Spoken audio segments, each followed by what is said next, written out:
Good morning, good afternoon, good evening, my fellow YouTubers. Welcome to another edition of Aries Sky Rita Lee's video blog. This morning is Thursday. Today is one of those days where I gotta plan some stuff carefully somewhere. Is this what I think it is? Yeah, okay. Oh, no, yeah, okay. Basically, I gotta prepare for some medicine later, so I gotta have this prepared. Of course, I decided to get on this morning. I know Black Jesus is probably waiting for me anyways. Great guy, by the way. He's awesome. I just want to say awesome guy. Black Jesus, that is. And my watch needs to be cranked up, so let's have coffee time with Rita this morning.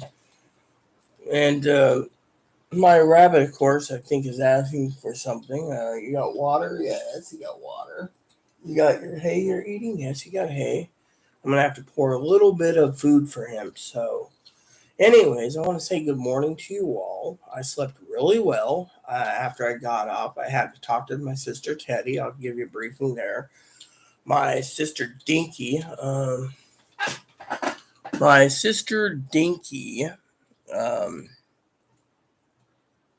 told me to contact Teddy basically on information about funeral homes and so forth. And so my sister and I were putting together a plan just in case something happens. I want a YouTube video service basically on YouTube. Everyone knows me here. I've also asked for my guild to host a service too. So, if anything happens to me, I'm prepared. Now, some guildies might leave, but still, my thing is we don't survive forever. So, so apparently one of my guildies, former guildies, is a con artist. Actually, two of them are, and you can't trust it. And the game company, well, it's a different story. Anyways, this morning, let's see here. I don't want to freaking do this.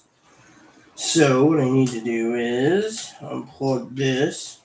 Yes, battery's charged. Sorry, I'm trying to get things plugged in, changed out this morning. It's been a kind of an interesting morning to say the least. I got up this morning feeling rested. Just went to bed late too, I must have been to bed at like 10:30 or something. But anyways, woke up this morning, checked my messages, email of course. Oh, see, this is what he wants. The problem is I have to limit him throughout the day. Because tomorrow morning we buy more. So we have to give him like 1/8 cup at a time. So I'm stretching this out. So what he gets is what he gets. See, he's basically really hungry. He's going for that food. But he's got to basically learn that food is, seems one of my moderators might be on due to the fact that one like, which usually a sign of Chris. Chris always gives the thumbs up. Could be Black Jesus too, but I've not seen Black Jesus yet do it. So one of the things I gotta share with you is living in a home like I live in. I woke up this morning. It is 50 degrees. I have a feeling I need to give my medicine this morning due to the fact that once in a while a girl like me, has hot flashes. And the only way to control the hot flashes is through different channels. So this morning I was talking to some friends of mine about what to do. Like I usually go to my forum and stuff like that in the mornings. I haven't done that this morning. I haven't done anything this morning. One of my buddies turned around and said, "Hey, did you know this was sold?" And at the time,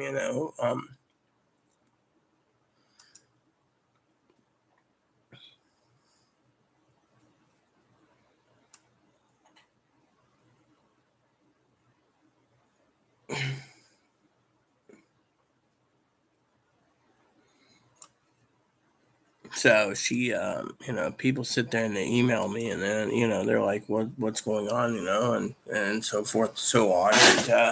And yesterday it was kind of one of those pissy mood days, because I was arguing with Chris, and and I was telling Dad last night. I was on the phone to Dad, for a few minutes, and I told Dad. He's like, "Yes, I already know about Tulsa." And we didn't go into it. He's just like, there's got to be a limit. My sister is like, "Oh yeah, they're gonna take away everyone's guns. We gotta be prepared, Rita, for civil war. We ain't gonna revolutionary war over. Our guns being taken." And this is a sister who's got a speech impediment, and basically. Is literally insane, Oh, well, we need these weird, otherwise our country's going down the toilet. And then I come in and I calm her, right? And then I give her some Bible scriptures, and next she's like looking it up, and she's like, "Oh, the Bible says this. Bible says this stuff's gonna happen." Fortunately, I said the senseless, killings and stuff will continue due to the fact that there's stupid people out there, I mean, look. Yesterday's video, I said, "What's next?" Remember, I said this first or second video. I said, "What's next?" And it turns out to be I said, "What?" I said they've hit it. I said Here's what I said. I said, "What's next?" I said they hit a grocery store. They hit another school. Schools are always targeted. Apparently, they hit a hospital. I said, "What's next?" Hospital, restaurant, mall, post office. And then I was thinking, another problem is, which I highly do not recommend or give any ideas. So if you're an insane person that's thinking this crap and you want to harm people, and you see my channel, get some mental help. Mental help will be better than just doing what you're doing. I mean, literally, I don't want to see people harmed. Okay. And then this morning I was having my coffee and it clicked in, another place that, that these people could do because they're stupid is libraries. I mean, you got they won't do a fire station. They won't do the police station. They're smarter enough. They won't do the jail unless they're doing a breakup. Mostly the jail's heavily armed. These people are picking targets that are, well, let's put it this way. All right. Hypothetically, hold on a sec. Gotta turn the bathroom light off. Not try to save on electricity.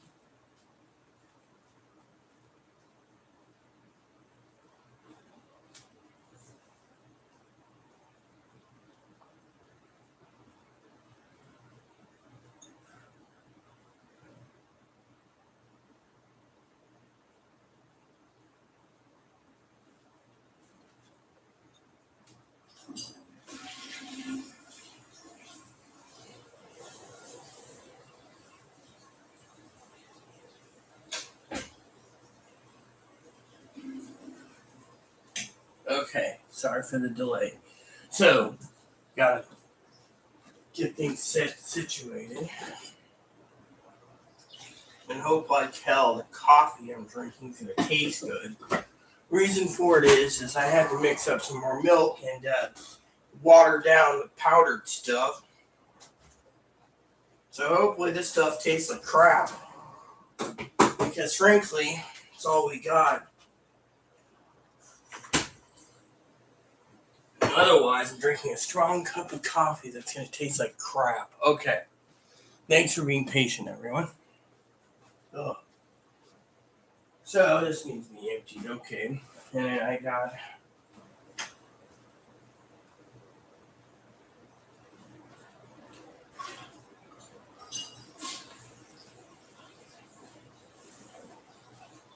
Okay. I want to thank you for waiting again. So basically, I said last night, and this morning I was sitting there minding my own business, and what was I talking about with coffee with Rita? Lo and behold, I was thinking of libraries. Libraries, literally. You can go to libraries, you can go to medical clinics. I already tried the medical clinics thing yesterday, but all these places, all they have to do is pick a civilian target that has so many people, and they'll just do it, and then they're making a statement, I mean, literally, there's people out there literally pushing Congress. This could be also, um, and I saw a message this morning on my thingy. Chloe's always been a problem. Maybe, but the true problem is having my team like BBS and Gale disappear for 12 months and coming back like nothing's wrong. I mean, literally, that's what really, some of the moderators that were talking to me via email. I mean, if you go down to comments, Gail posted something 7 hours ago. She's a great person. She said, "Oh, Chloe has been a problem for a long time." Maybe, but still, disappearing for 7 or 8 months, and then basically turning around. I've been, the thing is we have to be careful on this channel. I mean, look at Black Jesus. Black Jesus, maybe he's a government agent for all we know. That's why he uses the name Black Jesus, but he's cool. He said people need to shut the chili hole. I mean, look, I almost lost my YouTube channel 4 years ago, 5 years ago, 6 years ago. How long has it been?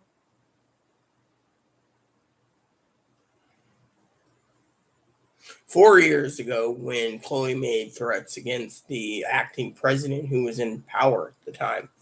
I mean, come on. Basically on YouTube while holding a knife to her throat.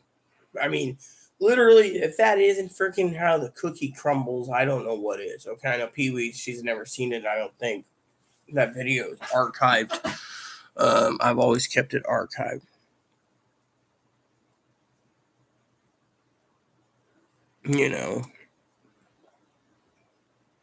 And so, as I work my way down, I'm going to be browsing some smoking pipes this morning while I talk to you all, while drinking some coffee. That's what I get. So basically, I'm looking for a new smoking pipe, but in a price range. I told Chloe that she owes me a smoking pipe because Chloe puts me through a lot of hell, and the thing is, Chloe doesn't deliver on anything. So to me, one of my advocates and I were talking the other day about, getting rid of Chloe. Basically, Chloe's mom doesn't care if Chloe lives under a bridge. Chloe's brought it upon herself, and there's a lot of people out there because Chloe is sleeping. Mark would message and he'd be like, "Oh, is Chloe sleeping?" And the thing is, Mark asks the same questions over. Is Chloe sleeping? Where is Chloe? No one gives a shit where Chloe is. Okay. Two is Mark asks questions like, um, like does Chloe have her balls? It doesn't matter if Chloe has her balls or not. What matters is we don't talk about these. You're a moderator. Have some common sense. But when it comes to um, other issues, like today's plan is I got to finish the letters because tomorrow's mail out day, right? Of course, tomorrow morning I can finish them if I need to, due to the fact that Chloe, of course, is getting up in 23 hours. That's what payday is. So, as you can see right here, I have to open my own last can. That's right, guys. I made 20 cans last 27 days. Can you believe that? 27 days for 20 cans, and it's hard. You guys know as a dipper, it's hard. Anyways, I got some business to do this morning. I want to talk to you about my personal business, but I also want to talk about other things. And since I just opened this, I didn't actually I'm still browsing smoking pipes. I haven't checked I figured this early in the morning, the usual no comments, but it's just I'm just trying to find some peace, and I'm getting to the point where my peace is I want these son of bitches, people say, oh, well, you shouldn't call Chloe a son of a bitch. Well, guess what? I can call Chloe whatever I want. It's not verbal abuse. It's basically saying a fact. Fact is, the damn turd nugget wants to sit there and be like, I'm a real woman, real woman, real woman. I mean, last night they got so fucking mad they called me a fucking man with a beaver. I mean, literally, you know what it is? It's fucking jealousy. And I don't even want to start with the shit that I'm in. You know what? I'm going to move it this way. There we go. And then I'm going to go over here. Yeah, page 3. There's 15 pages. And you guys are wondering what I'm thinking about. I was telling Chloe last night that the son of a bitch keeps fucking um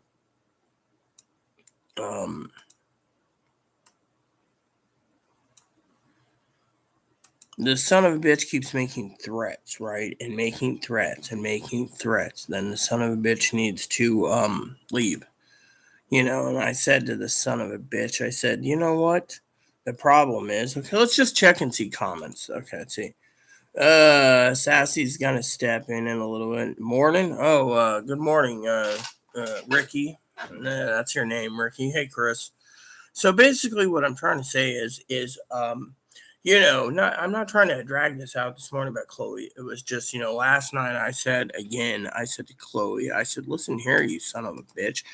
You sit here and you make threats against everyone. You've made threats on YouTube. We have evidence stacked up against you. And I said, all you want to do is freaking sit there and say the manager is in my pocket and, that you can't do anything to me.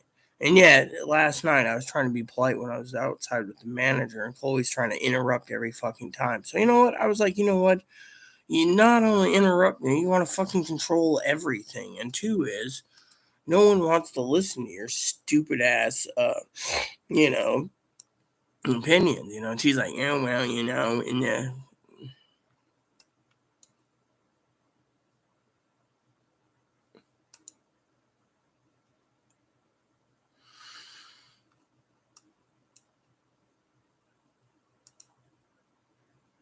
so she turns around, she was like all complaining, and I was like, dude, and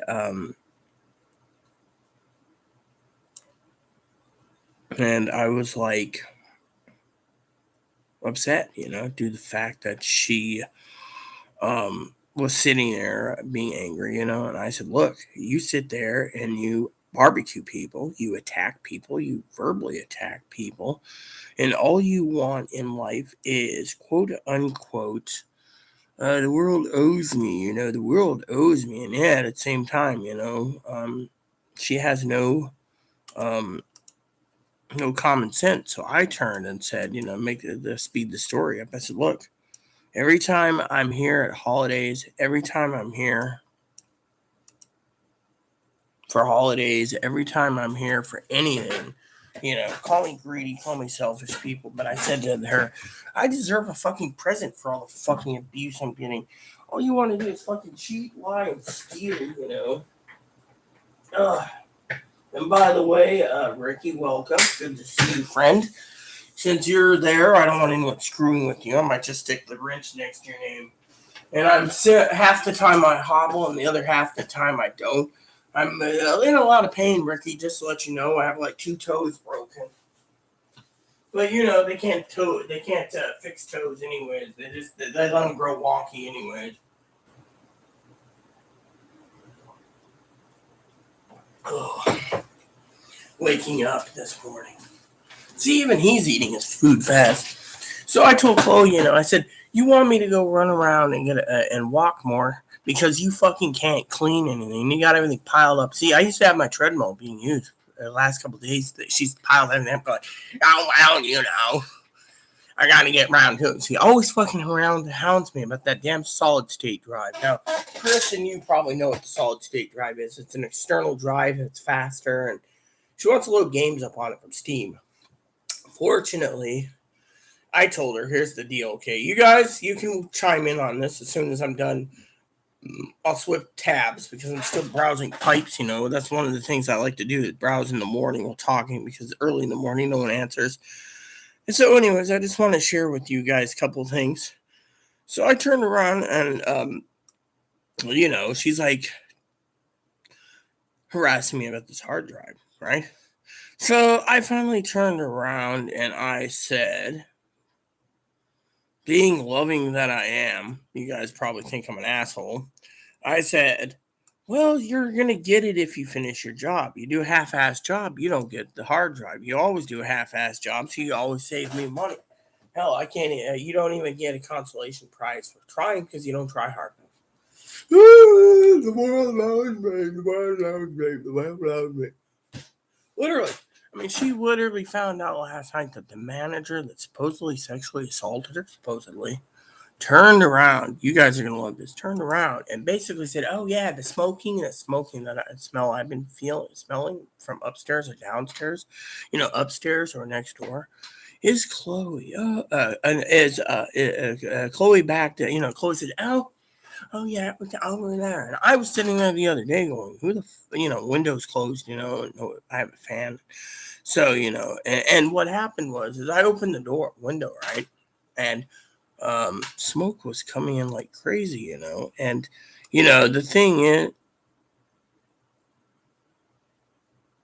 and the point is I'm minding my own business, and I was like saying, "Yeah, I do smell it, I don't smoke in my apartment." She says, "Oh, I've been in your apartment recently, Rita. It smells fine, right?" She said, "There's a couple of funny smells you can get away with cleaning soon." And I said, "I tried doing it with Chloe, and she's like a sweetheart. She's like, well, Chloe needs to learn." Chloe's like, "Well, I'm pretty thankful the world owns me."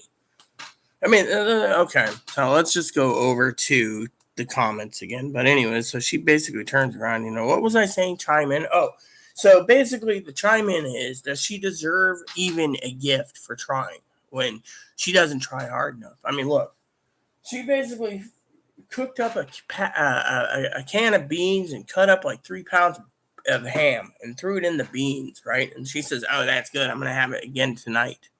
That's fine and dandy. So morning word.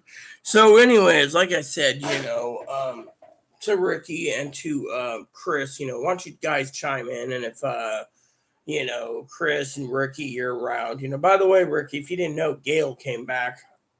I don't know if you liked them or didn't like them, Ricky, but the point is Ricky, Ricky Gail came back, and she's like, Chloe's always a problem, but I'd like to hear you guys chime in, with this morning and this morning's, on, the thing is I gave her a task, right? Kitchen, it was perfect, 100%. Living room, perfect, except for she threw some crap in the corner, and stacked it up. I told her to fix it. She said, okay. Bathroom, perfect. Her room, perfect. Now, right after the inspection was done, chime in on this, all of you. She basically messes her own fucking room up. I finally said, look, I can't fucking pay you if you can't fucking keep this place clean, including your own. Threw everything in my own, tossed everything around. Now I can't access anything in my office. I got to go over this and this. The other day I was like this, right? Here's some funny. I was sitting there and I was like, I'm going to change into some fresh underwear. And I go, because I always check to make sure it's fresh, because I have dirty pile in one place and clean in another. They're two separate areas. She took all the dirty underwear and threw it in with the clean. It was like, oh, yeah, I was this.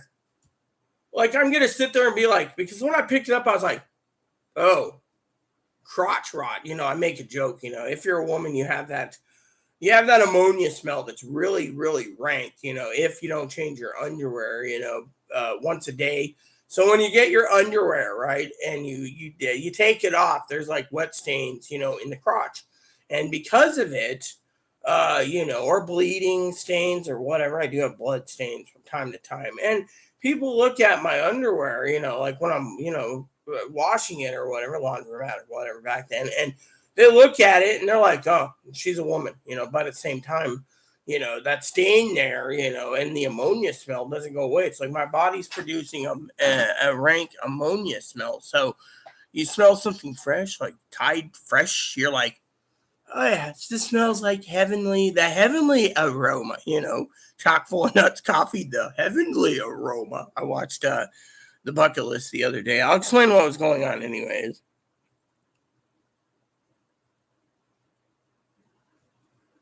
Look, you guys are right, but here's my opinion, okay? Let me put it to you this way. I'm gonna get both of you to chime in here, okay? And if Pee Wee comes in, she can chime in. And if any other moderators want to chime in, that's fine. But let me just put it this way before we go into a debate, okay, Ricky? And if you want to debate, that's fine. I'll put a wrench next to your name just because I don't want to see you basically arguing with the boss. In my guild, people call me the boss for a reason. So the boss is a reason.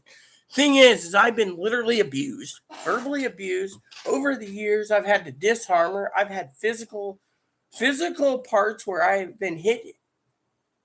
For example, I had to disarm her. So let me show you a story. So the other day, I found this. Now you think, oh, it's a knife. There's nothing to it. This knife was clipped to her belt in 2017. This clipped to her belt. You can say, oh, it's not that bad. Look at the blade. It's serrated. Chloe had a plan to kill a Irish woman. Or a Scottish African, colored woman. That was her plan. Literally had this in the clip. It's going to go across the street, maybe like 6 feet across from the hall. And she was going to deal the final blow to the neighbor who pissed her off for some reason. I disarmed her, and I ended up with a severe concussion. She went wheelchair bound me after I got to the hospital. The doctor said I would have lived, but he asked me what happened. I told him. He put it in the report, but they didn't do anything. They thought Chloe was just, Chloe wouldn't pull it out. Chloe would have. She was armed with this, so you can't, Chloe gets mad, she'll email her roommates, her ex-roommates, calling him every name under the sun, threatening her roommate's life, threatening her roommate's friend's life, threatening her roommate's boss's life, threatening her roommate's husband, the fiance's life, threatening everyone down the list, including one of my advocates that's in the email and the APS lady who's investigated 4 times.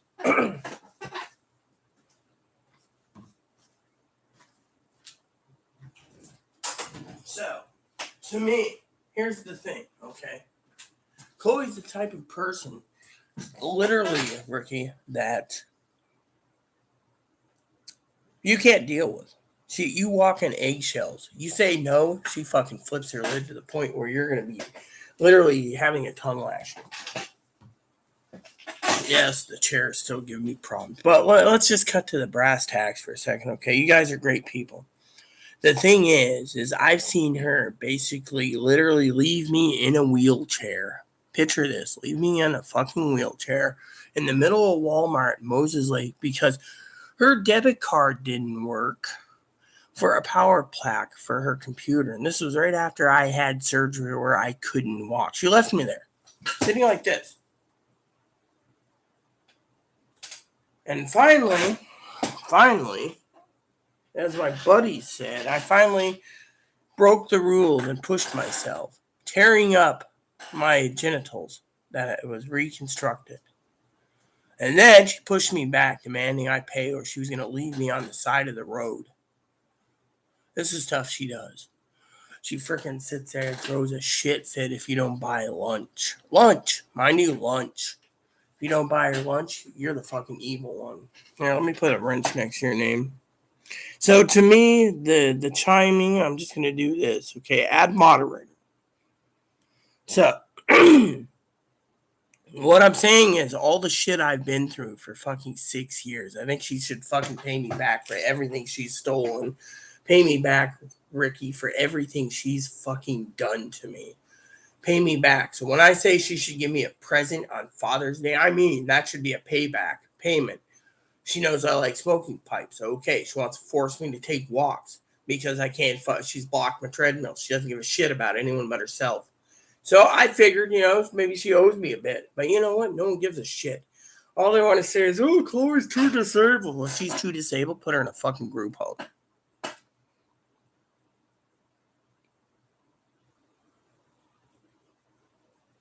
Look, Chloe brings in $1,100 a month, okay? She fucking spends $700 of my money every fucking month, $700 on hers. You want to go look at my bank statement, Ricky? I can't figure out how the fuck she spends $1,400 without me knowing about it. When I do get it, literally, this is the thing I think she fucking has to pay back. She fucking threatens people's lives. She steals. She cheats. She lies. The other day, she called up Advocate 1 and 3's office, fucking dropping F-bombs, Ricky, at the fucking secretary. If you were the Hispanic, well, I think you are Hispanic, are you not? If you're the Hispanic cute secretary and you're hearing every other word coming out of your mouth, F-bomb, and demanding you're an entitled princess, demanding help, And she hangs up, and then you call and demand help, and the advocate says, no, you basically dropped all these F-bombs. You're on your own.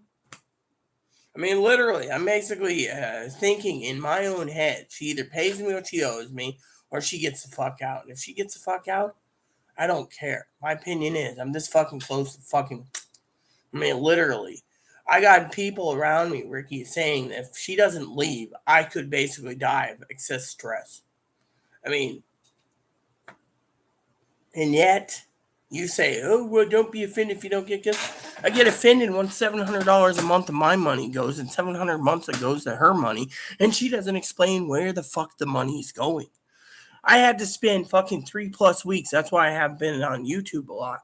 Spreadsheets, budgeting the balance, rebudgeting the balance, recalibrating it, trying to figure out running the ledgers. You think, oh, I'm doing it. No, I'm basically sitting here doing the budget and talking about it while she's turning around. It's doing things that you couldn't even imagine. Soon as the inspection's over, throw her rumor out. Oh, wow, it's my room. I can do what I want. And yet the inspection manager said that she needs to keep it clean. She won't keep it clean.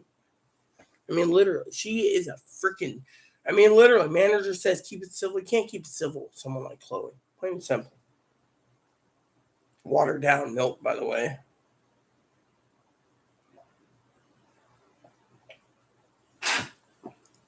Would you rather live alone? Yes, I would. That's the fucking problem. I told this to Chloe many fucking times over, Ricky. Let me tell you a story since we're having good story time this morning, okay? And I'm going to do it while I browse my smoking pipes because it's Father's Day coming up and I'm thinking buying myself one. So I'm looking for a nice, smooth, apple-shaped pipe. Now, as everyone knows, I'm not asking for a smoking pipe for myself. I still feel bad because think of it this way. Let me tell you a story before you sit there and say, oh, well, do you want to live alone? Yes, I do. When my husband died, I didn't think I could make it, Ricky. I didn't think so. I didn't think so. So when he died, I made videos talking about his death, talking about the responsibilities I had, walking 2 dogs, cleaning my husband's apartment out. Father-in-law gets $1,000+ deposit. You could sit there and say, oh, well, before you sit there and say, oh, well, that's good. What if I told you that what you think is good, I don't think is good when it comes to my father-in-law basically getting the fucking deposit? Then he asked for half of my husband's stuff back shipped to him at my expense. The guy's a fucking tight-wadded son of a bitch. Wants to sit there and say, oh, well, we're here to afford, the thing is I got to the point where I'm not a fucking bank, okay? Now, I'm on page, 6 maybe? I don't know. Oh, yeah, 8. So 8 out of 15, so I'm doing good. I'm skipping Savinelli brand because they screw things in it now. I have my own opinions, okay? No, I'm not trying to be an asshole. I'm not trying to be, but when my husband died, I had so many responsibilities. 4 in the morning, had to get up, had to go to doctor's appointments, had to explain why I had my service dog because he was retrained for me. Had to go and empty my entire husband's apartment out, donating things to Habitat for Humanity, breaking my phone, crying at it in summertime, missing my husband. Excessively drinking and then thinking, I couldn't make it on my own. And I thought, having a companion would be fine. But you know what? Having a companion fucking sucks. That's the fucking truth of it, man. You sit there and say, oh, well, do you want to be like? I do. I have a fucking letter that claims I have all access to his apartment. Chloe doesn't get shit. Thing is, Chloe's fucking threatening people's lives if she ends up homeless. Look what she did to my fucking advocate the other day. If I go and get and work with one advocate, she would go after her fucking family and her and kill her. That was Chloe's exact words. So the advocate hasn't even heard me talking. Hasn't even messaged her, and you guys sit there and say, oh, that's the thing. Chloe would do it too. She's called the U.S. Secret Service on my own family. We know this because my Chloe apparently confirmed it's my cousin, supposedly.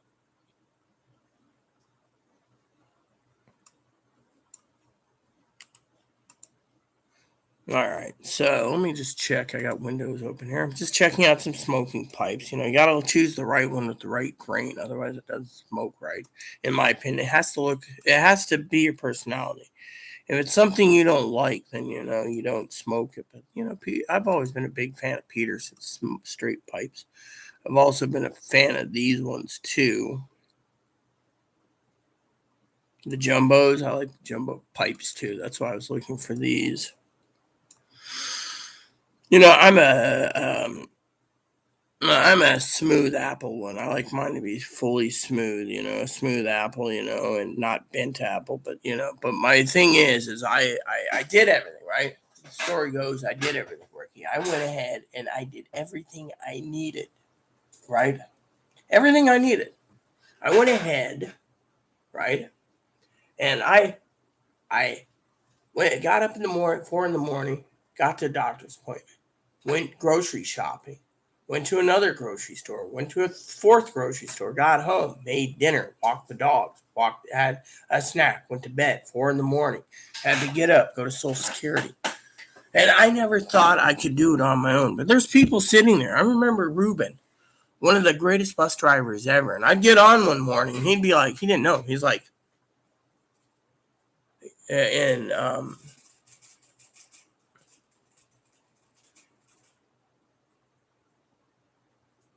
in Quincy at the time.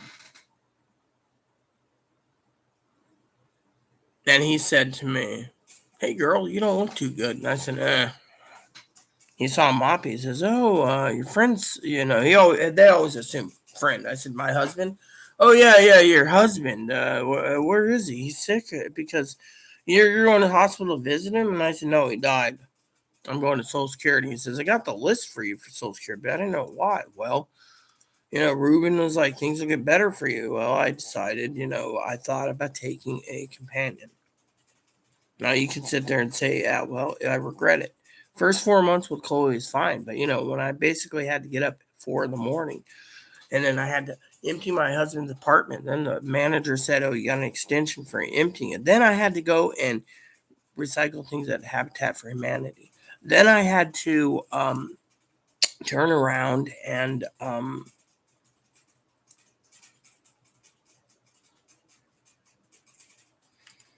turn around and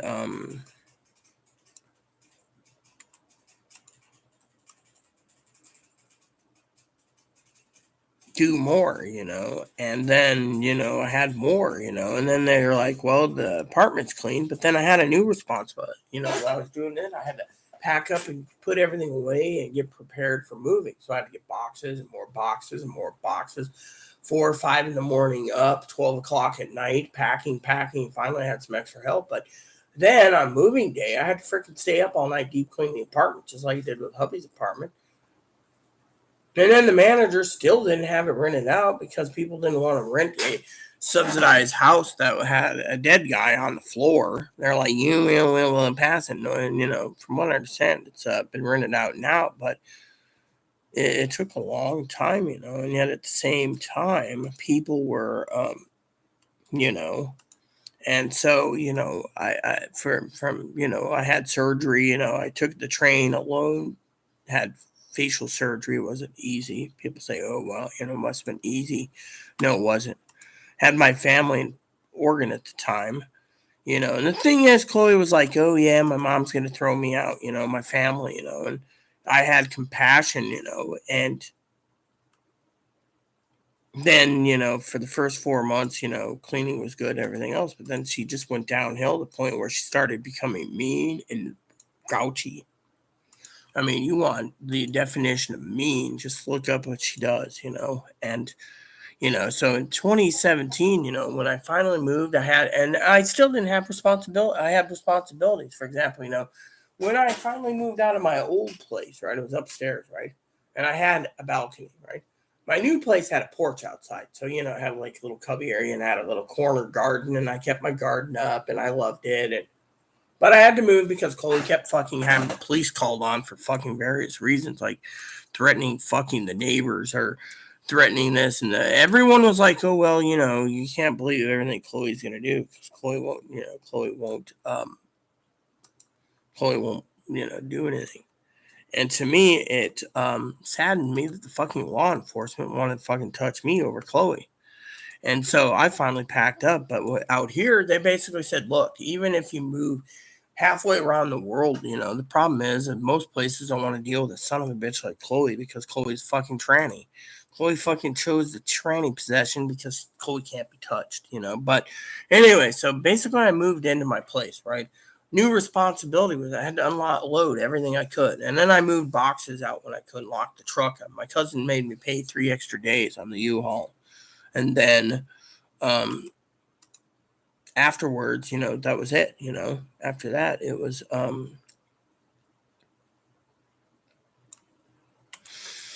I'm still browsing pipes. It's easier for me to do that than to get sidetracked on all the comments at once. But the point is she turned around, and I unloaded. I finally got everything put away. Right, I had a nice, perfect little house, perfect in every detail. Wanted it. I had a responsibility when I was at my other place. I had cleaning time and stuff time and spreadsheet time and balanced everything, and I'd get up at a certain time, I'd be like, oh, I got to go on off of YouTube, and people don't even, my former moderators are like, why were you leaving? And I'd be like, oh, I got to go to the store, grocery store's around the corner. I have to go to the pharmacy, I go across the street to the pharmacy and then go down there, and then sometimes, sometimes I would, mind my own business and go get something to eat. I'd be like, well, there are KFC's over here. So I'd go in with Moppy and they'd be like, oh, service dog, cute.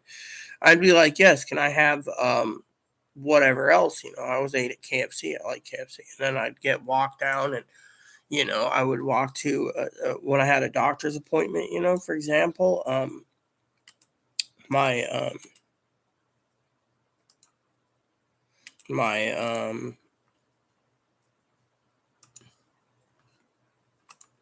my doctor's appointment, I'd walk like a couple blocks and then go to the Dairy Queen, get a burger there, and doctor would be like, oh, where are you going? I'd be like, I'm going to get a burger. And they'd be like, why would you want a burger? And I'd be like, because I can. And then doctors are nosy, they're like, oh, well, you shouldn't eat it all the time. Thing is I didn't eat it all the time. I mean, I literally went, for example, I went, right? When I first basically went and they changed the welfare office around, I had to literally walk up the hill from my home, cross the bridge by myself, and walk like 2 miles or so all the way to the freeway, going all the way past the hotels and everything to the welfare office. And yet I did that, and, hearing Chloe say, oh, well, so in April of 2017, I was living by myself and I had to have a place clean. But when Chloe came in, it was kept clean for 4 to 6 months. Then she went to terrible Chloe. It's like her, whatever happened, she didn't like the neighbors basically saying, quit taking advantage of Rita, quit doing this, quit doing that. And that's when she basically started in her reign of terror where she would tell the neighbor, fuck you, fuck you, fuck you, I'm in charge. Like one day I walked out, right? Responsibilities, right? I would walk out, page 14, by the way. I would walk out and I'd go like this, right? Like this, walking with my neighbor. And I'd be like, yeah, where you got to go? She's like, oh, I need to get the electric stove. Oh, I'm still new in this town. I'll go with you. Oh, thank you, Rita. You're so sweet. It's like December. Right before my husband died. I moved to Moses Lake, and the guy didn't know that. So December, I trekked up in a snowstorm with Moppy, like 3 miles, all the way down, right? Someone basically turned around. This lady who was in a rural housing community, right? This is funny. Sat there, and I'm sitting there, and she thought I was a thief, casing the joint out, casing out the community. It said, like, something watch, citizen watch or whatever, right? Ricky and Chris. So I'm sitting there and I stopped, right? I looked at the lady, and this is a little old lady, and she's got like grandkids, and her mother's there, and her daughters, and all these. It was like family thing. And I sat there and I said, "Do you think I'm a fucking thief?" Oh, well, you don't live around here, do you? I said, I just moved to town. She says, oh, yeah, I've heard that one before, old lady. I said, lady,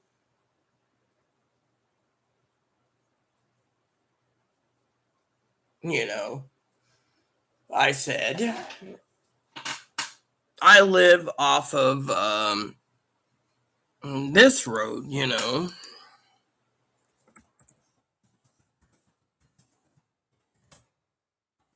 Let me look it up real quick. You know, and anyways. So yeah, I said I live on.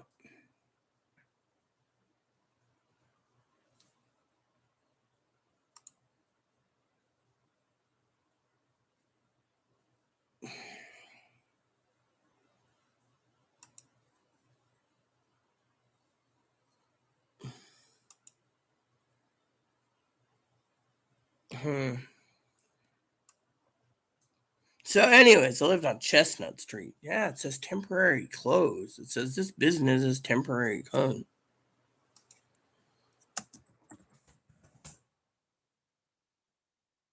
Hmm. That's why the manager ain't opening. Nah, this is just freaking. This is just apartments, you know. If you're looking at it, I need to know what's going on, anyways.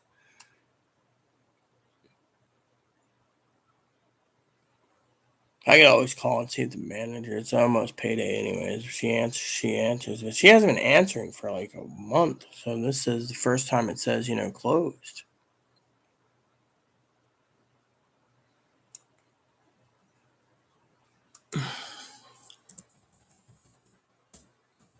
Let me see what's going on here. Let me see news.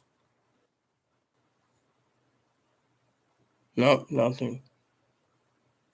It doesn't have any news on it. So, oh, well, I'll just call and see Mary. She should be the manager still. I'm friends with managers. Anyways, where was I? Oh, so basically, I was living in Moses Lake, you know, and I would basically turn around right Chestnut Street, and so I'm walking along in the winter of December blizzard, right before going out to um, Christmas with my family in Oregon, where they lived at the time.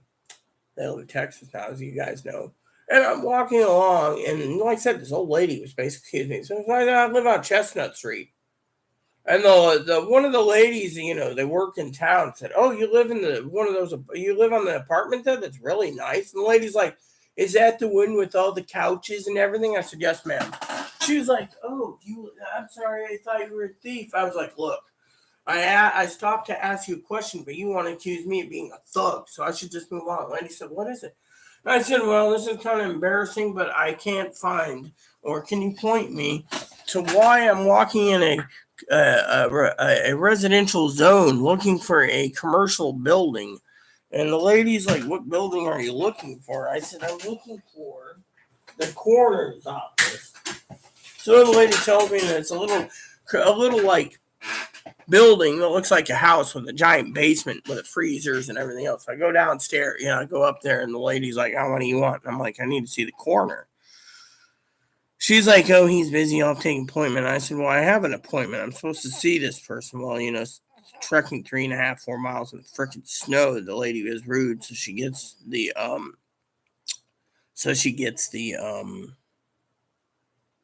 the lady gets me, and then talks to me, and then the guy goes down, comes up and gets me, and he says, "You have any questions?" I said, "Yeah, you know, me and Dad wants to know, you know, lawsuit." He says, "Well, getting the record, we had a hell of a time getting the records. They didn't even want to give it to us, even with a court order. We could, you know." I'm like, "So basically, you're saying the hospital's going to win?" He's like, "Well, they have a lawsuit, you know, and they're going to do everything they can to change it. But, you know, this was in December, you know, 2016. This is like 4 months after hubby died. They're still investigating, and it upset me, you know, and you know, so I went in, I had surgery in the face, and I came back up down there to heal. And I spent Christmas with the family. It was like snowstorms and everything else. So, you know, and then I was thinking of bringing Chloe down. And so I thought, you know, companion wouldn't be too bad, you know. And what happened was she came out. It was fine and dandy, and then she started getting bad. 2018 things went really downhill. She basically started going downhill when it was getting closer and closer to having my gender um, reconfigured due to the fact I was born both. So I was having surgery, and she was getting madder as hell, madder than a tick on a dog or a flea on a dog. So she's getting madder and madder, and I'm basically, I had to do the cooking, I had to do the cleaning, and I couldn't keep it up. Chloe's just like, throw this here and throw that there, and wouldn't let the neighbors in, told the neighbors to fuck off, it goes on and on and on due to the fact that, so I started telling myself eventually Chloe needs to pay me back because I lost my firearms because that fucking stupid bitch fucking threatening the fucking Secret Service coming out and everything. They told, so they forced me, so the son of a bitch owes me my guns. Son of a bitch owes me money they've been stealing. Son of a bitch basically thinks the world owes him. By the way, everyone, I'm on page 15, so I'm going to go to check on the comments, and see. We got general here.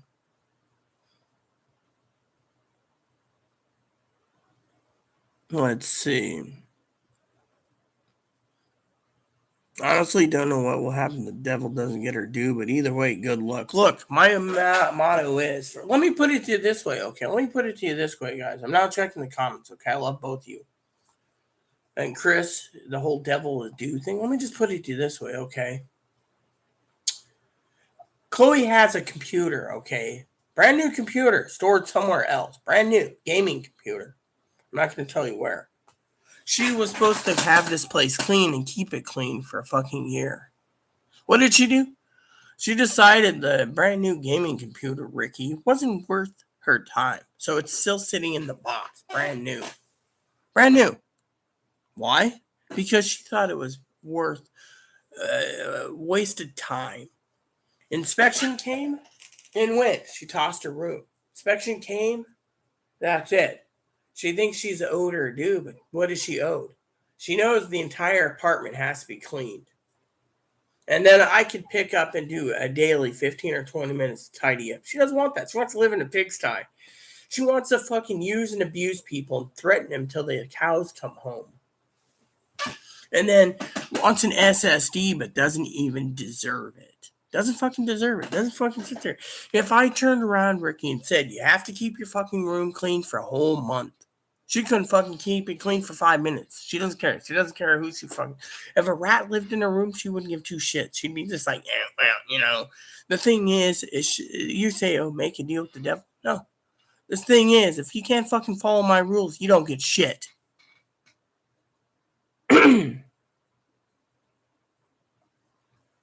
So I would rather live alone because after watching my videos and before Chloe came in, I was a lot happier after I got through the whole responsibility. It's cleaning my husband's apartment, walking the dogs, paying bills. I got used to living by myself. And then I moved and I got used to living somewhere else. And then Chloe wouldn't let me see my friends.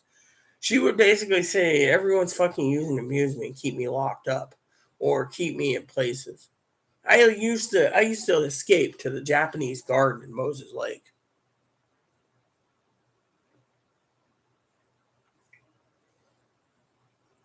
The only time, let me give you a joke, Ricky, okay? I'm going to do some tobacco in a second. Hope you don't mind. I want you to think about this for a second while I go to the bathroom. Okay, I'm going to tell the story real quick. I see your comments. What if I told you, Ricky, the other day I was watching movies, right? Picture this. I was watching movies on my TV, like we all do, being a normal woman. You're not a normal woman. You're a cool guy, but you're a normal person. You watch TV too, I think. So picture this as the remote. I was like this. Chloe comes out. I pause it. I said, are you done? She stops for a minute. I hit play. I pause it. Do you shut up? I'm just sitting there. Finally, she goes to her room. a little bit later. I don't know. Then she starts tearing me a new asshole, calling me Cactus Blossom, her ex roommate, who's a moderator, and the one she harasses via email, and her friend and everyone else call me fucking name. I don't want to hear her. I pause it when she says, "Oh, you're a fucking asshole. You're a fucking cocksucking bimbo with fucking fake cooter," and she goes on and on, terrorizing me. And and she says, "You don't want to hear me. You don't want to hear me talk." And I go, Is that so bad? I mean, that's what I said. Literally, is that so bad? You don't want to hear me talk. You want to be left alone. Wow, you're finally getting me now. After 6 years of going through hell, goes on and on and on. Goes to her room. I hit play. 15 minutes. Do you ever have anything better to do? I'm being cool about it, Ricky. I'm like, why are you bothering me? Can't you see I want to be left the fuck alone? And I'm like, you owe me so much and you won't pay it. Get the fuck out.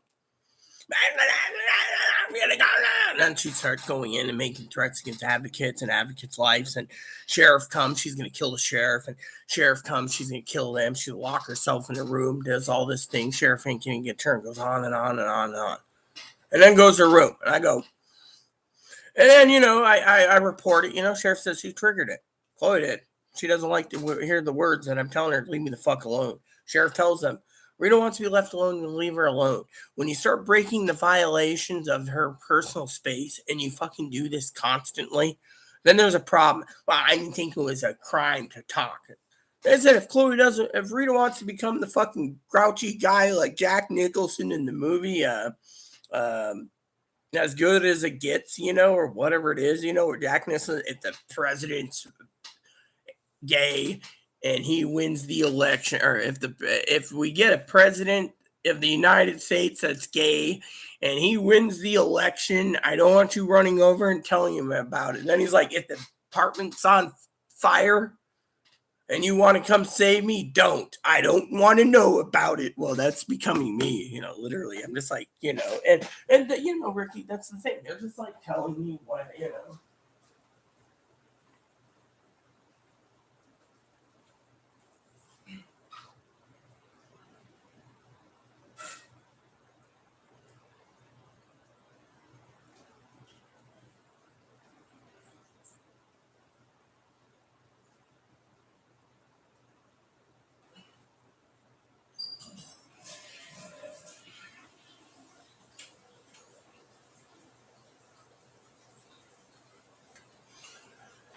Okay, I'm ready to do my dip. Hold on. So technically, what I wanted to say was love to both you, Ricky, and Chris. I'm tired of this. I mean, literally, I'm tired of the threats. I mean, literally. It's like the other day, right? So the other day, you're gonna laugh at this, both you, Chris and Ricky. So I'm minding my own business. I get an email. Chloe says, "Ow, what's that?" And I said, "It's the electric bill." You see, they decided to double pay. See, they quadruple charge us, right? Saying we have credits, right? They're like, you have $180 in credits, something like that, 180 to 240. I can't remember, but it was big enough. Anyway, I'm like, well, I don't have to worry about the electric bill next month, right? Their computer company bills Chloe once on her card, bills me 4 times on my card. I guess they knew Chloe's second, third, fourth, and fifth payment, didn't have enough. So I had like one payment, and then they billed me 4 others. When I called the electric company and told me to fuck off, they're not giving it back. Just accept it as a credit and go hungry, right? So, anyways, I get the bill, right? $90 this month. After they took like $240 out in credits. And, I get an email statement. So I was like, what the fuck? Oh, well, the economy's getting harder, so we have to raise rates. Well, you get the electricity from the fucking federal government, so why are we fucking paying through the fucking nose, Look, I already made the decision. The fucking problem is I can't fucking touch her. That's the thing. I can't even leave my fucking house, Ricky, half the time to go fucking get to an advocate to fucking do a RO to get her out. The problem is she fucking threatens the RO. You know what happened the other day, Ricky? You say, oh, I have to make a decision. Here's the decision I had to make. Before you sit there and tell me, oh, well, here's the problem. Chloe made a threat against the RO lady, threatened her and her family. Right now, the RO lady doesn't know this because I can't get in touch with her to tell her. Thing is Chloe's making threats, the point where she will do something if she's homeless. She will basically go after anyone and everyone who's harmed her.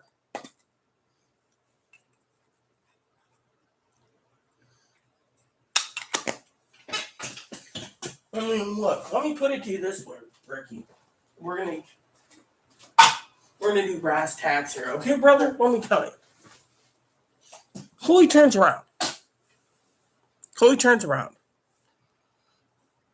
Her ex-roommate, Cactus Blossom. You should talk to her sometime. Maybe maybe I can give her your email address or something, or she'll tell you the same fucking shit that she had to deal with. She had to literally con Chloe to get on a fucking bus and to go to California. When she left, Chloe wasn't paying any rent, wasn't paying any food, was being dictated, was being a little tyrant dictate a full tin pot dictator, dictating to Tara what she could and couldn't do, dictating what she can and can't do, dictating everything. Now you sit there and say, oh, well, you made it. How would you feel? You got a pandemic. What's the state's fucking? You're in a red state, so you're fucking easy. You can do your something. We're in a blue state. We're on an island where the fucking virus is rampant so much that they fucking say if you've had it once, you're supposed to be locked up until it's over. Meanwhile, I don't go out that much because I'm not allowed to. What's that tell you? You say, oh, it's my choice. No, it's not allowed. I'm not allowed to leave this place because the son of a bitch will fucking harm people. Literally, if I go do something, she'll have the fucking government called on some neighbor. I mean, look, she's called CPS, APS, and neighbors. She'll do it again. I mean, literally, she'll do it again and she'll get away with it. I mean, what you're dealing with someone who's basically very, very.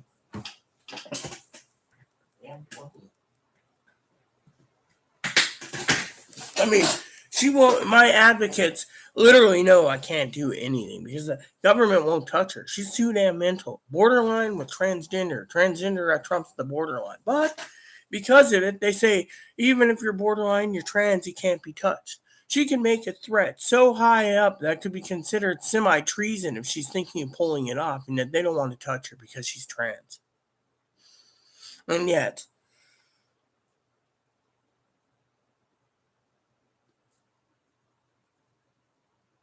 draining you like a steer turned upside down.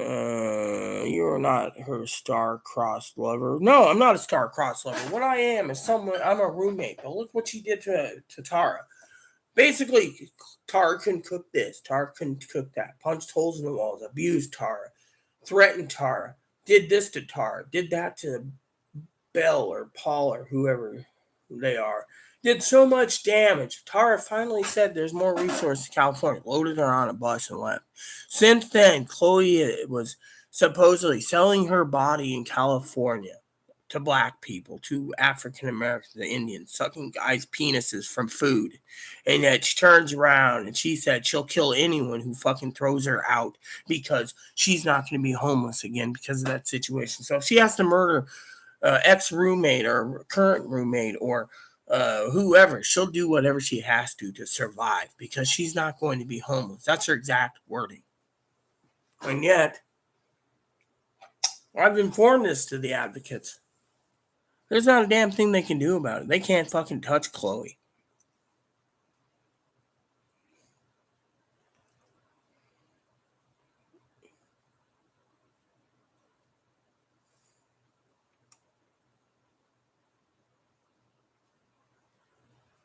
The lease just was. Oh, good morning, Black Jesus. The lease was already redid. I mean, look, the other day, okay, and good morning, Black Jesus. The other day, I was telling this to Ricky before he left. Later, Rick. See you later.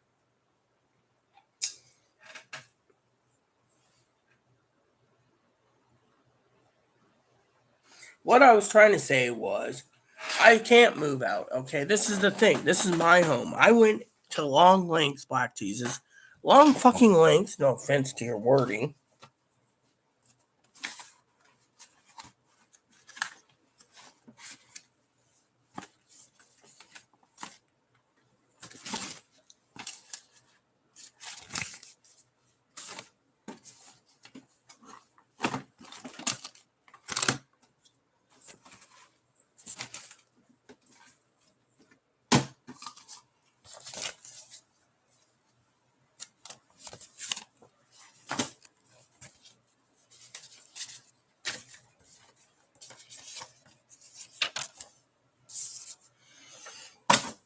So here on my desk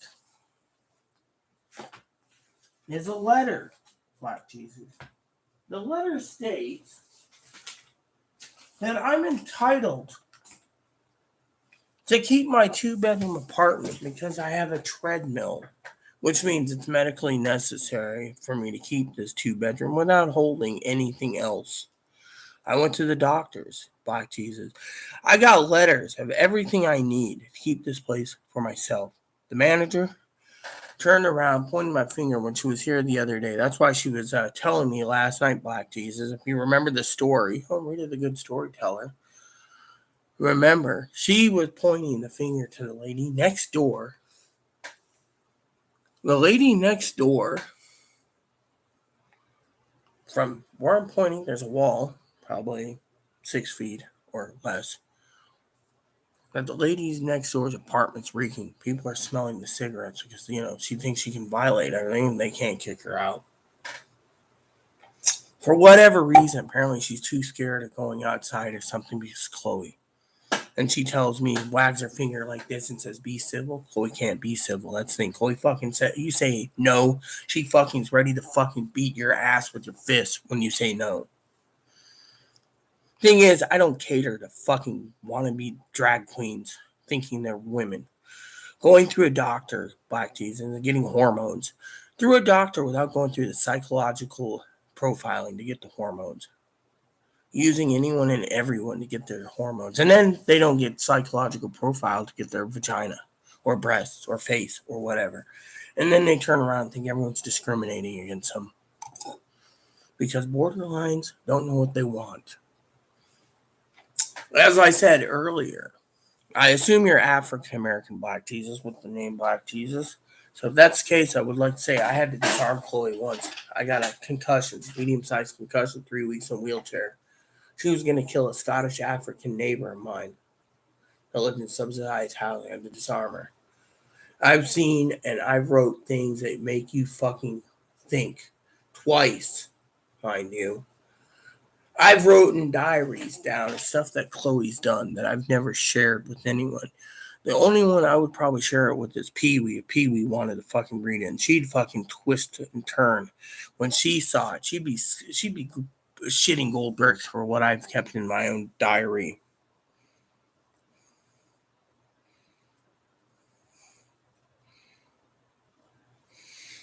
I'd probably eat a Oscar Mayer sandwich.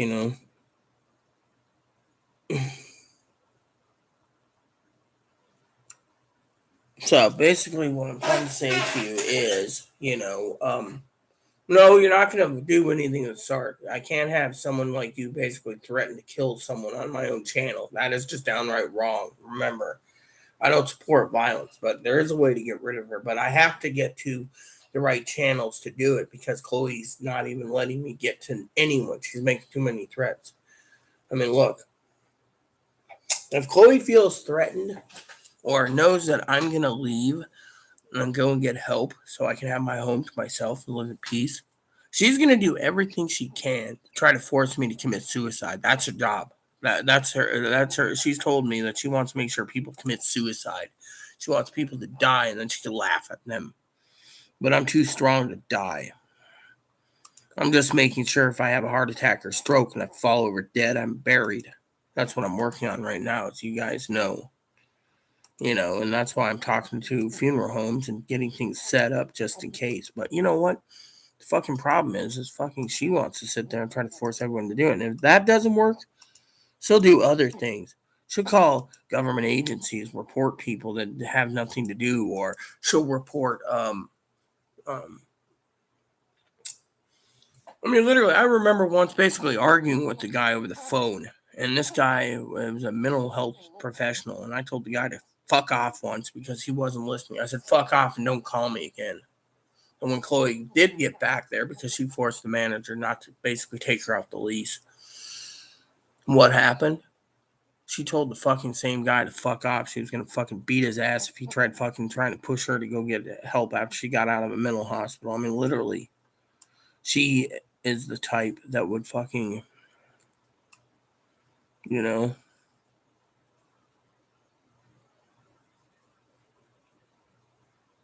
I mean, no offense. She's um you know.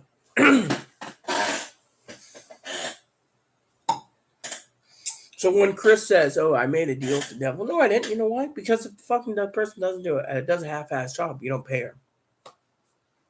I mean, literally, I had $400 in cash lined up to give to a fucking lady to clean the place. The lady didn't even want to fucking come in the place because Chloe's temper.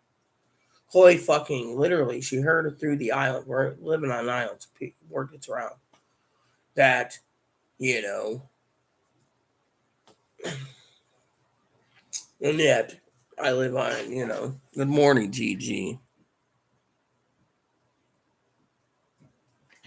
Look,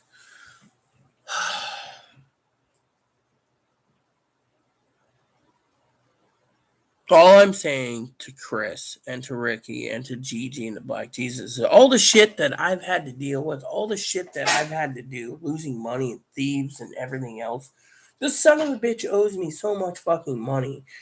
The son of a bitch even made me starve at times because they ate my food because they ate all their food. And yet it's wrong to fucking have a fucking son of a... You know what happened the other day? I'll tell you a story.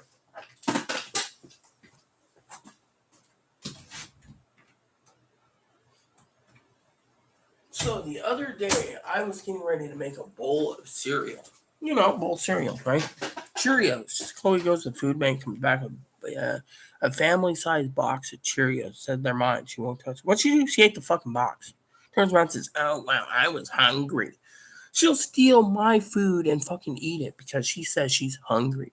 It's not my job to fucking feed the son of a bitch, and it ain't my job to do all this. And yet, people say, "Oh, you're a Christian." No, I'm fucking getting tired of this bullshit. Why do you think I made the joke with Ricky and Chris about the son of a bitch should pay me?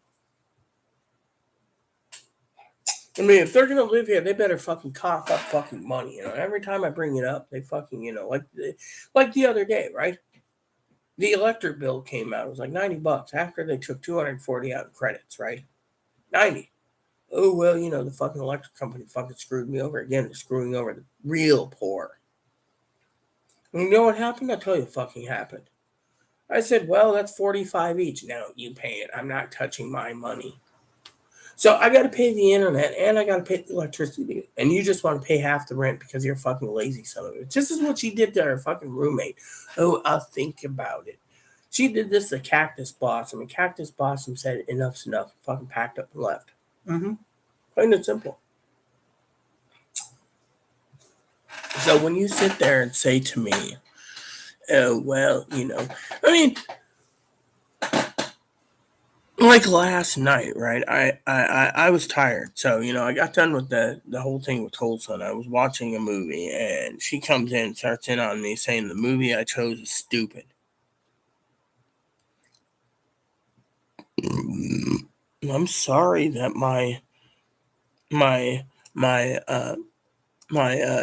movie from 1992 is dumb. Watching The Babe, you know, John Goodman is Babe Ruth. I'm sorry if that bothered you. I saw this at theaters. It's a classic. Of course, they cut out one scene on Stars, you know, but still, I like the scene in Stars where he's drinking wine, right? He's drinking wine. I think I actually saw it. They actually did it later, you know, and he's sitting there and he's drinking wine. You know, Babe Ruth did this. This was on his trademarks. He eat a lot, right? He loved food.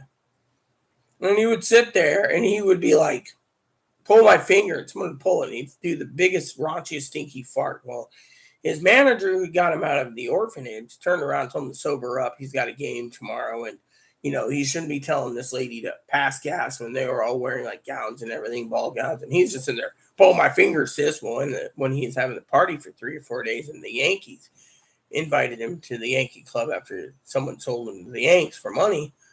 He turned around, everyone laughed. He says, if someone can do that better, I'll pay you $1,000. No one can do it better. But, Babe Ruth's trademark was tooting and staggering and drunkenness and hitting the ball while completely drunk. And, so it's close. Oh, this is a dumb movie. Well, I did watch The Shawshank Redemption. That was a good movie, too, She doesn't mind that one. Babe, oh, that's a stupid one. And yet, the point I'm making is, she claims because she's tranny. The police can't touch her. The police knows it. They say if she does something, then we can get her. If she doesn't do anything, she makes these threats. There's nothing we can do about it. Thing is, they could take her to a mental hospital, but no, they won't do it because, she's tranny. She's using the tranny card.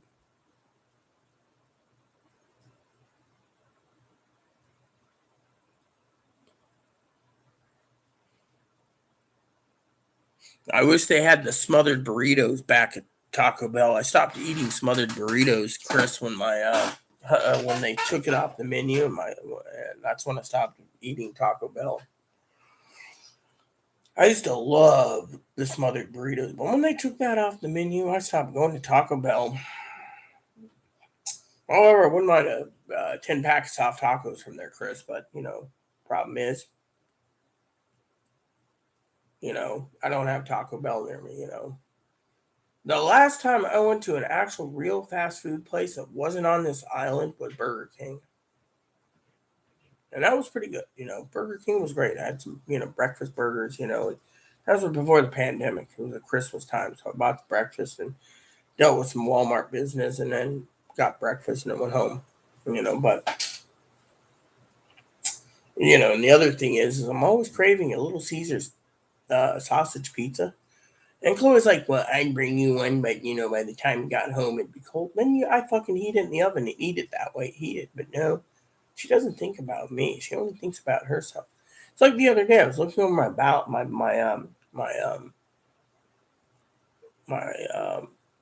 statement, from the bank. Certain charges at the galley on the ferry. Chloe says, "Oh, I went and got your tobacco, so you owed me breakfast and lunch." Do I look like the type of person that owes you fucking breakfast and lunch? If I have any food later, my pot's clean. It'd probably be raviolis or ramen, depending on what I'm in the mood for. I didn't eat dinner last night. I had what was it I had for breakfast? Oh yeah, lunch yesterday was ramen, so that was it. I had ramen. I was gonna make some have some beans or some raviolis, but the problem with it last night was because after lunch, then the Tulsa thing, then you had the Johnny Depp thing, then you had the Tulsa thing. And by the time I got done doing the third video for you guys, I turned around, Black Jesus, and I had to talk to my sister about burial plans just in case something happens to me because it's time to be serious. And then I was texting my cousin Dinky. Then I talked to Higgins on the phone, and then I got off the phone. Before that, I was talking to my sister. I texted my sister, right after I got off the phone with Higgins. I told Higgins to go to bed. He's not been sleeping good. Apparently, the state's dicking him around. He's tried to apply for disability, and the problem is I'm helping him with that. But, the thing is he's waiting for the cash assistance, which will take reimbursement out from his retro check. And he's been waiting 4 months for that. And then when I was on cash assistance, it was approved within 24 hours. But now they're making him wait 4 months. It's like computer system or a medical review team, MRT medical review team's trying to do, and he's trying to find out the status. They won't tell him. They're like, oh, just got to wait. If it takes a year, you got to wait a year. So Higgins is waiting for that, and then he's got like 210 days left for a Social Security claim to be approved or denied. And it's like back in the day, it took 2 to 4 months, to get it done. With the pandemic's taking 2 years, a year to 2 years to get it approved, and I'm trying to guide him on that. And then, I texted my sister and I talked to her for like 42 minutes. I wanted it 15, but we talked. She didn't mind. I told her what I was on my mind, and she was talking about Tulsa and stuff. And then after I told my sister, "Well, get some sleep," Poppy, my father-in-law, was calling me in, and spent like, what is it, 20 minutes with him, 25 minutes. He was going on. We were talking about movie selections. He wanted to watch the new Miami Vice movie. He didn't know it was on HBO, so we talked about that. And I told him J. Edgar's on the list for me. So then I put in the Babe, and then I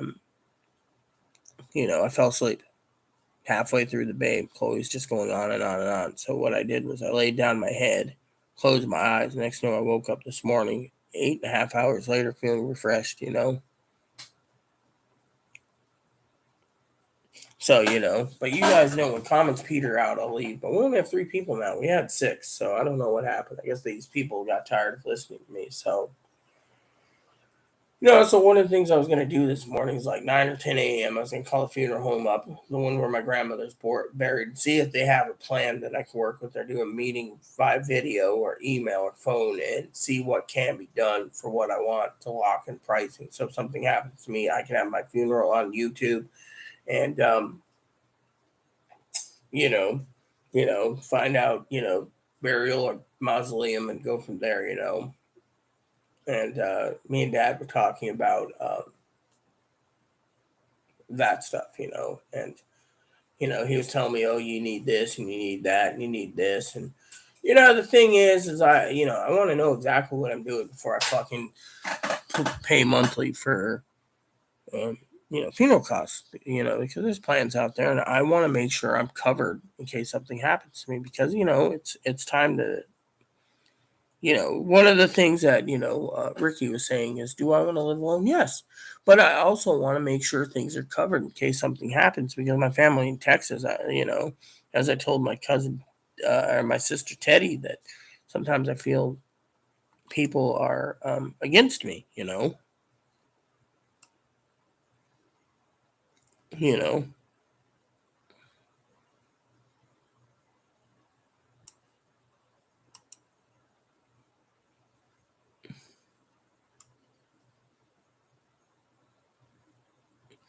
So to me, I was you know, um,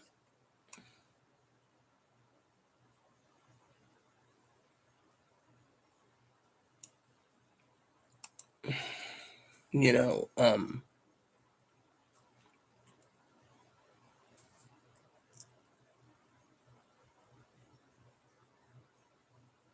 you know, um, doing that. Chloe just doesn't care. She's like, "Oh, you're not gonna die." Who knows? My husband died unexpectedly, so I'm preparing just in case. Because family are worried that my stress is going through the roof because Chloe won't shut up. I mean, literally, I can't even fucking watch a movie without her fucking interrupting half the movie, and then I gotta replay the movie the second and third time just to get through it, even though I've seen it a million times. Hold on a second.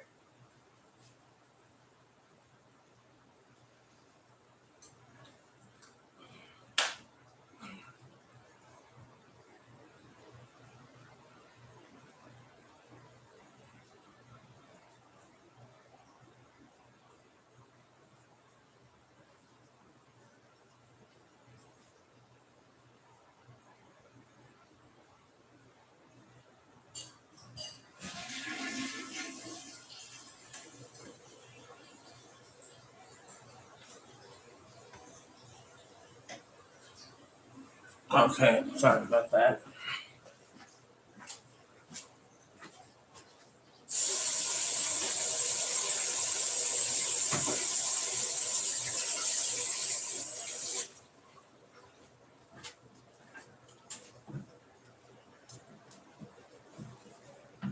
Okay, so anyways, like I said, when it comes to things, I gotta check on something online real quick. But yeah, I mean, you guys sit there and you guys are great people, and I just get angry at the fact that I can't fucking relax. and enjoy my life when I got to deal with someone who won't shut up about politics, won't shut up about um, everything else, And I do tell Chloe, oh yeah, like the Tulsa thing I was telling her. But the thing is here we go. Trying to get an email for an access code. You see, when you log into certain websites, they send you an access code so you can actually log in on certain websites, And so I'm checking on something else, And so, like for example, it is what it is. All right. Current month of June. Okay. So as of the second, um, food stamps will be available on the 4th. So I guess when they start putting 250, apparently FedEx is delivering toilet paper today. Thanks, Pee Wee. So,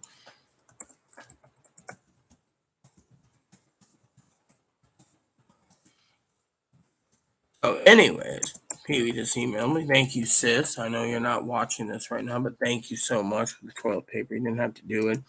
As I made a joke with Sister Pee Wee, I said, on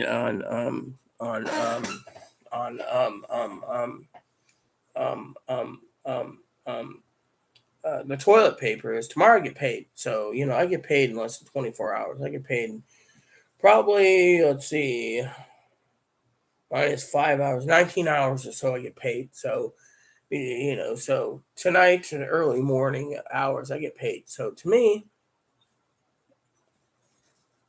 but it'll come in handy, Chris, he's always talking about food, fudge bar. Yeah, well, that's all you guys are talking about is food. And Black Jesus asked what's for breakfast. I don't know. The frying pan is open, but I don't want to fry any eggs up right now. Let's think. I just don't want eggs. I eat eggs very rarely, and the thing is I don't really want to turn on the hood vent and turn on the stove and cook something right now because it just but still, I want to thank Pee Wee. I know Pee Wee's gonna probably watch this later tonight. Um,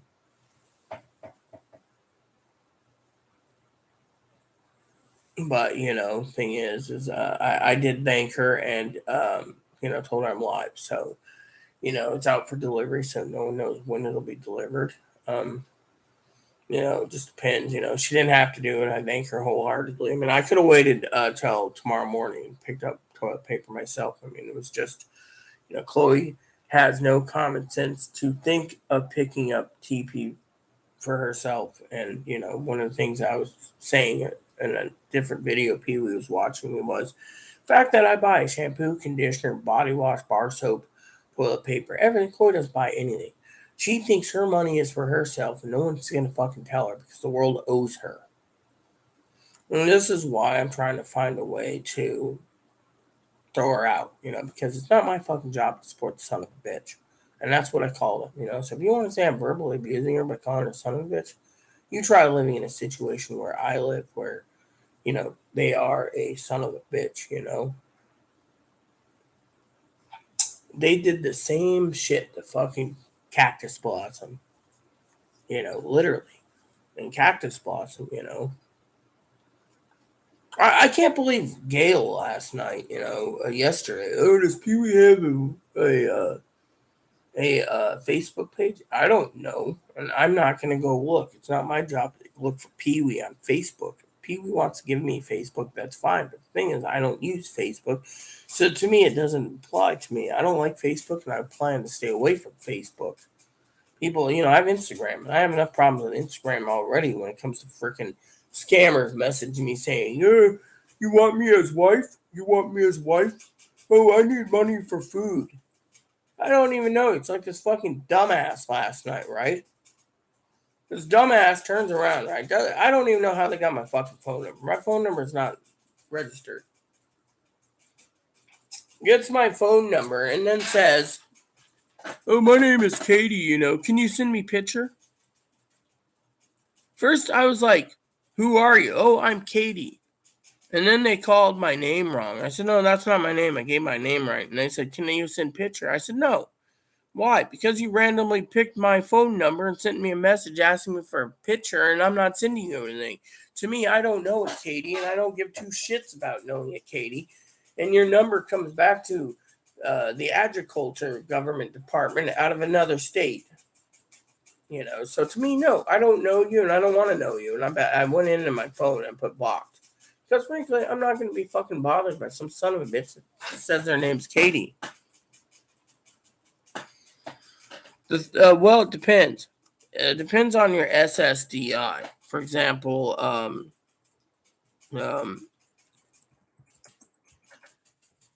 I'll explain it to you, okay, Black Jesus, since you asked a question. It goes like this. All right, it goes like this. July. So my payment comes in the third. All right. SSI comes the first day of the month or the last day of the month. People on retirement, survivors, or disability insurance that don't get their payments on the third will get it on basically based on their birthday. For example, if your birthday is the 1st to the 10th, it's the second Wednesday of the month. If your birthday is the 11th through the 20th, it is the third Wednesday of the month. And if your birthday is the 21st to the 31st, it's the fourth Wednesday of the month. So, depending on your birthday, like my mother's was the third Wednesday of every month for her retirement. But for me, I'm on the third. So everyone's a little different. Me, I'm on the third. So, I've been on the third since 1982 or something, and then 1990 as well again, moved it to the third again.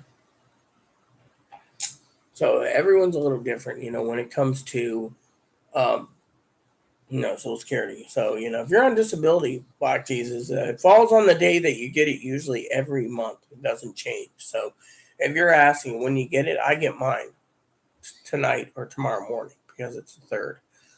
Other people get it, Now, if I had Direct Express, I'd get it at 10 o'clock right on the dot. They unlock it. But the problem is with Direct Express, I got rid of them. I'm with KeyBank, and I've had nothing but good luck with KeyBank. So, you know, KeyBank is good in my opinion. Mm-hmm. In my opinion. Humble opinion, that is, Black Jesus. So, we have 5 people and only you commenting. Chris is eating a fudge bar. And Gigi's not saying anything, so I get tired of these comments. Great.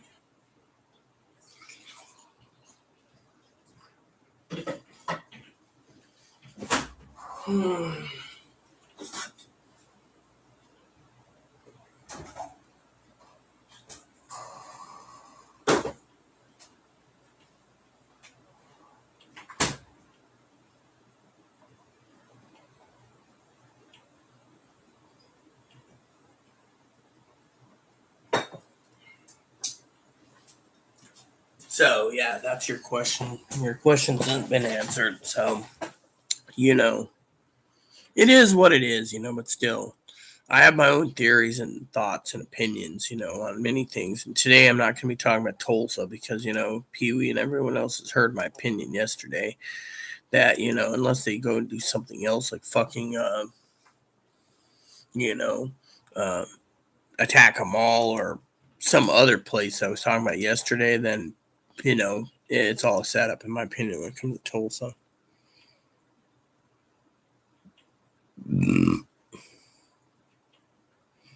KFC started not in Utah. KFC started in Kentucky. That's why it's called Kentucky Fried Chicken. Not Utah. Like Colonel Sanders in Corbin, Kentucky. See, go read the Wikipedia before you say it started in Utah. It says right here. KFC is an American fast food restaurant chain headquartered in Louisville. It says KFC was founded by Colonel Sanders, who started his roadside restaurant Corbin, Kentucky during the Great Depression. Sanders identified the potential of the restaurant franchising concept, and the first Kentucky Fried Chicken franchise opened up in Utah, but the original restaurant was in frickin' Kentucky. Read your history. So the first franchise was freaking there. See, sometimes I really shock myself when I have to go and explain to someone.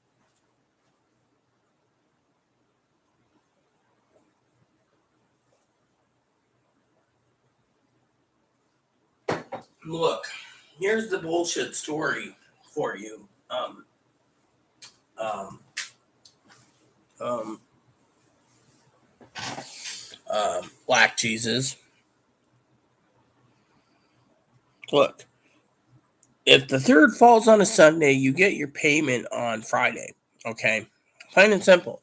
So if the third is in July, for example, right, you get it on a Friday. So basically, for example, so July, okay. So because July is the third, right? Everyone gets their payments on Thursday night, June 30th to early morning, Friday, July 1st. Then you wait till August. Then, because the third's a Saturday, it falls on a Friday again for September. Then, if the third falls on a Monday, you get paid to the second at night or early Thursday morning. November, if it's still again, it's on a Thursday, and then December Saturday it falls on a Saturday, so you get paid on a Friday. You see, so any way you look at it, the third falls on a Sunday, you get paid on a Friday. That's how it works, plain and simple. So technically, that's how it works. It always works that way. So like July, you'll get paid on a Friday. Trust me. So it'll be on another Friday again. And that's how the cookie crumbles.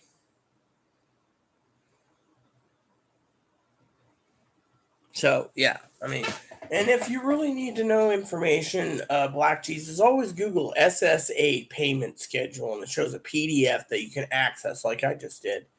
But since I've been helping with Social Security people and asking questions, and asking people would email me questions or ask these questions in the comments as well as they'd ask about stimulus checks.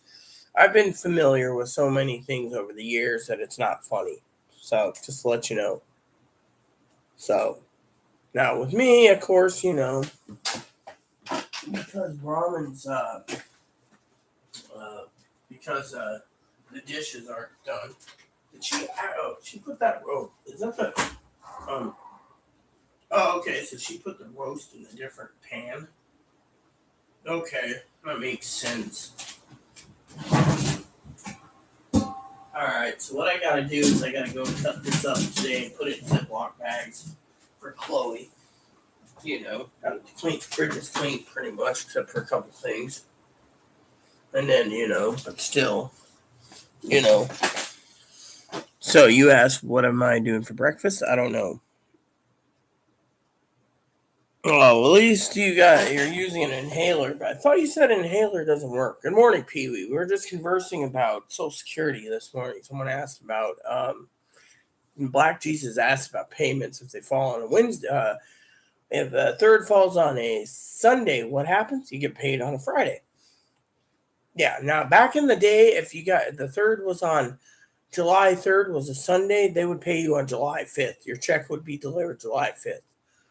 Because they wouldn't deliver it on July 4th back then. But people that were complaining about the mail being delayed and mail being delayed on Social Security checks, Black Jesus. So everyone started getting told direct express or bank account. $50 for one tiny inhaler. That's fucking expensive, sis. I mean, literally. So I talked to my sister Dinky last night, Pee Wee, over in Texas. As you know, I asked her a serious question last night. She couldn't answer it. I said, not talking morbid this morning. I had my coffee too. I'm still having my coffee. I said to them, do you want me to be buried in Texas next to you? And they said no, because when you're dead, we're not going to visit your monument or your grave marker. And she gave me some insight that, I've been a positive influence in her life, more positive than most people. Made me feel good. So she told me to check in with my sister, Teddy, So I asked Teddy, do you want me to be buried in Colorado? Teddy said, no, I'm being cremated. No one's going to visit your grave. So I felt bad. I felt fucking miserable. You got Dinky talking about cremation for her and her husband, and I don't want to be cremated. Then you have um, Teddy and her family. Sister Teddy Bear is going to be cremated. Her family knows this. Then Teddy says to me, "Well, your grandma was buried in Linwood, Washington. There's a funeral home up that way. Why don't you just get buried in Linwood, Washington?" Well, my two uncles are buried there, and my aunt's going to be buried there. My grandpa Jerry's been buried in Linwood. So they said call the funeral home, see if they can make arrangements so he can be buried there. So something happens, right? It makes me sad. I mean, so I tell Dad, joking last night, I said, maybe I'll be buried next to you. And he said, can't. Those plots are already, and he's in one of those old fashioned cemeteries like 1700s, Kentucky. And he's got a plot because his family has plots. So, when he dies, he's going to have Aaron's other half of his remains buried with him. And so he's like, well, if something happens, he's telling me he'd set it up. He'd set it up. He'd basically carry out the last execution of my will and testament. And it's like my sister Teddy's telling me just basically set it up, be buried next to grandma, so I'm close. And then my sister says, well, Rita, if you can look at the monuments online, because I found my grandmother's headstone and my uncle's. And they're like, well, at least someone will, put, someone might, wonder who you are and visit your grave. But, nowadays, no one gives a shit about visiting the dead. So, it's overhyped and all this stuff. And I'm thinking to myself, Pee Wee, like, what's the point? What's the fucking point? What's the fucking point of trying to plan something if no one gives a shit to go visit you after you're dead? When I lived next to the funeral home and cemetery where my grandmother's buried, I'd go up there every day on my bicycle and visit my grandmother till we moved. And now my grandmother, my uncle's buried there, my other uncle's buried there, my aunt's going to be buried there, and yet, the funeral home emailed me this morning saying, hypothetically, there's no slots, and they don't have any mausoleums available for being buried next to my dad. And the slots next to grandpa and grandma in the same funeral home dad's buried at is full. So, it's like everywhere I go, I don't want to be cremated, but I was looking at plans just in case because, as you know, everyone thinks, Chloe's going to kill me. So,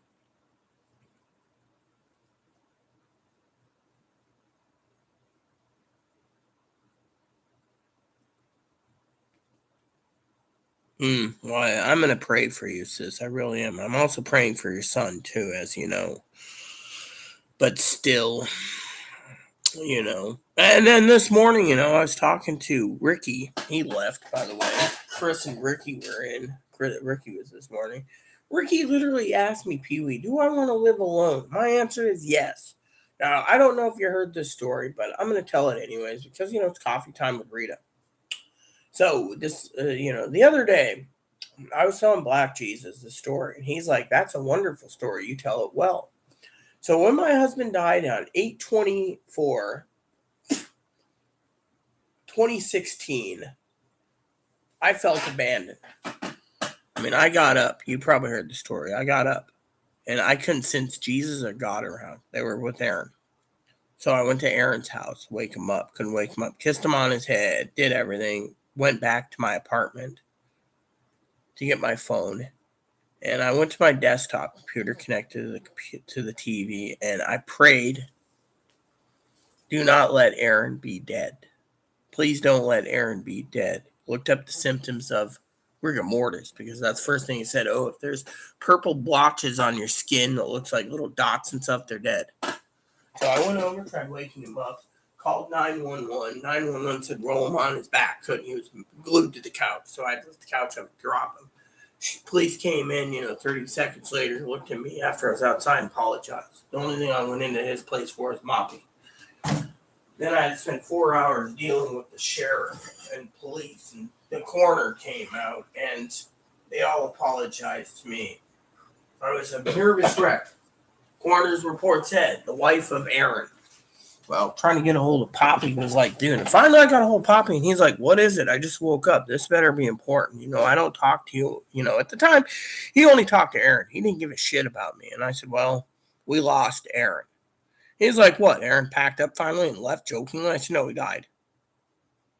And that's when we started getting close. He had to talk to coroner, and then he talked to the manager. Manager said Rita will clean the place up, but he got the fucking $1,000 deposit for the apartment. I deep cleaned that thing crystal clear. He got the deposit. Then he wanted to have me ship stuff to him. Aaron's smoking pipes, Aaron's baseball cards, Aaron's computer, Aaron's this, Aaron's that. I was going to pack up and pay the shipping. The motherfucker was a greedy sack of shit. He had money. So then I started, talking on my YouTube channel. This one, not my other channel, Pee-wee. The one where you got the fried chicken, I sent you that link. And I was saying, the responsibilities are hard. I had to deep clean his apartment.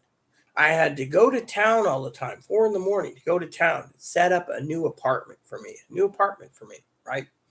Had to go grocery shopping, which was hubby's job. He was always making the dinner plans. I had to wait for the police to unlock his apartment so I can go in and clean it and get my food out of the freezer, this freezer. And what happened? Story time.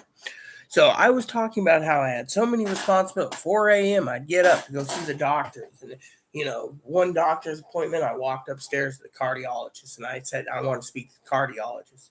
They said, oh, well, she's got a cancellation. It's important. I said, yeah. I walked in there, looked at her eyes. She said, you have Aaron's dog. I said, you killed Aaron. Oh, no, Aaron's alive. It's a joke. I said, why don't you go look up his file, bitch? She looked it up right then and there, and it says deceased. This file is closed. Oh, deceased. Coroner requested copies. She said, how did he die? I said, heart attack, walking, 22 hours. Within 2 weeks, that fucking bitch packed up and moved to fucking Miami. She didn't want to be fucking saying that he had a clean bill of health for 5 years. The hospital locked his records for 3 years until the statute ran out, and then they unlocked his records, making sure we wouldn't be able to sue the fucker. Lawyers tried to get the records, they couldn't get it. The coroner said, you have a lawsuit, Rita. We couldn't touch the fucker. Meanwhile, I had to go to Social Security. Dad wanted me to go to Social Security. I had to do my own business on it. Then gave him a working copy of the death certificate. Then, instead of having me be in charge of Dad's mail, Dad had all the mail forwarded to him, Aaron's mail. And then he was bitching at it was all bills, stuff that he had to send to the creditor saying deceased. And all this crap and everything else and more. Meanwhile, I'm at home deep cleaning his apartment. Broke my phone by mistake. I slipped on the stairs. Had to recycle stuff. Had to donate stuff to Habitat. Had to pack my own apartment up. Had to clean my own apartment. Had to load the truck up. Had to unload the truck. Unload my stuff out of the new apartment. Put away boxes. I had to get boxes at the old place. Had to do all this shit. And, as it was getting easier and easier, I understood I could handle it. But I thought I'd take a companion like Chloe, right? So Ricky's like, oh, do you want to live alone? Yes. You see, and then I traveled and had facial surgery.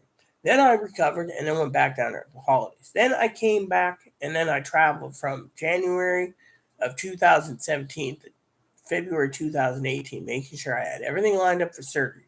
February 1st of surgery date, 2018, for the final reconstruction process. But you know what? I was happy. I realized that, I had a clean apartment. I had no problem. Chloe comes in, and it's 4 to 6 months of nicety and something. She starts being evil. Concussion for me for disarming her, wanting killing a Scottish African woman. All this crap. And he says, oh, do you want to live alone? Yes. Then I don't have to sit there and offer Chloe a new computer. Remember, the computer's brand new in the box, Pee-wee. Put away. Chloe didn't even want to fucking earn it to clean this place. You remember all of us talking about it Christmas time at 4. Then what? Now she wants a solid state drive to put games on her computer. Get this place spotless. Kitchen? Perfect. Now dishes are piling up.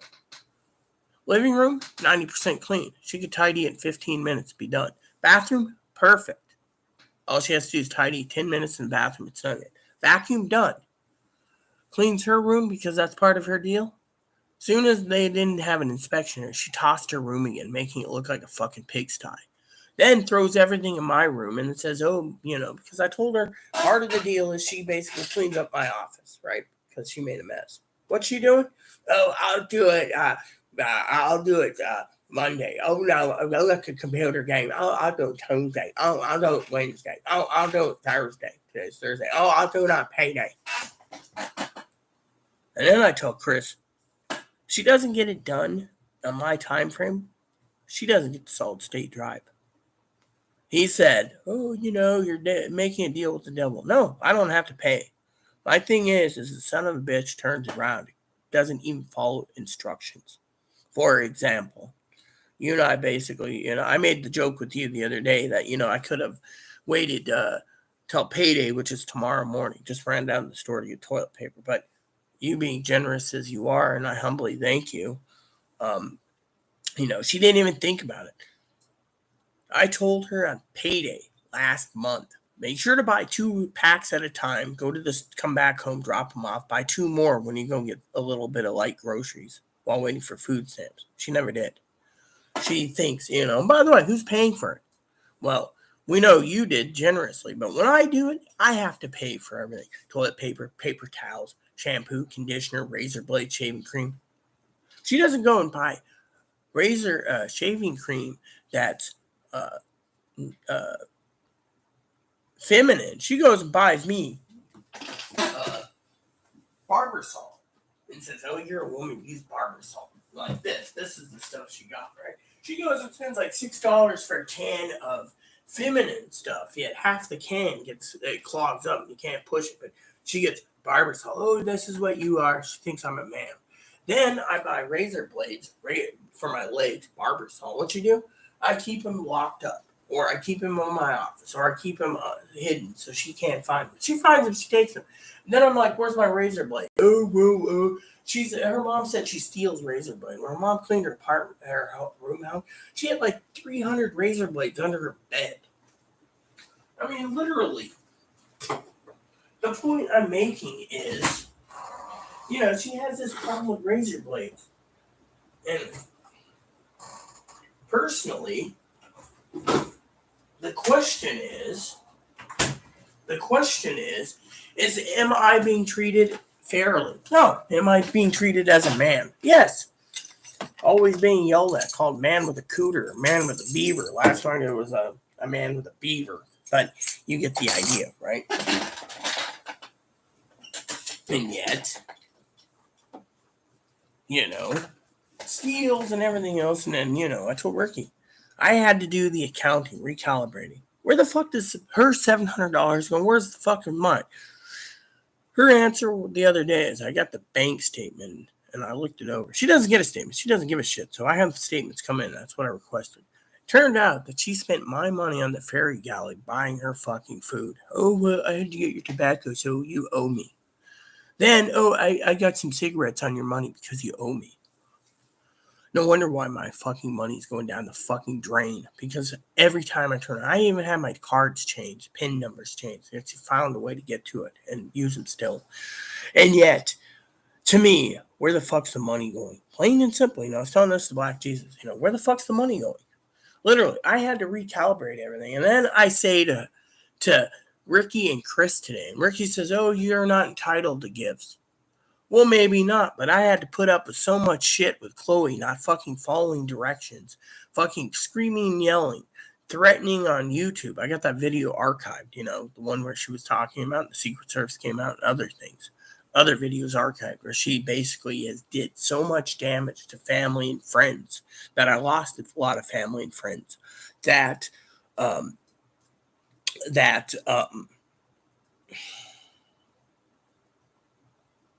how do I say it without sounding like a prude? That she thinks everything revolves around her. Being tranny, she's not touchable. Police won't touch her. They claim I was arrested in Moses Lake, and then, they claim it never happened. So, I don't know. But thing is, she gets away with every fucking thing. Steals, lies, cheats. This is why I said Johnny Depp, I told my sister, didn't fucking touch Amber Turd. Oh, well, we know Johnny's an abuser. Really?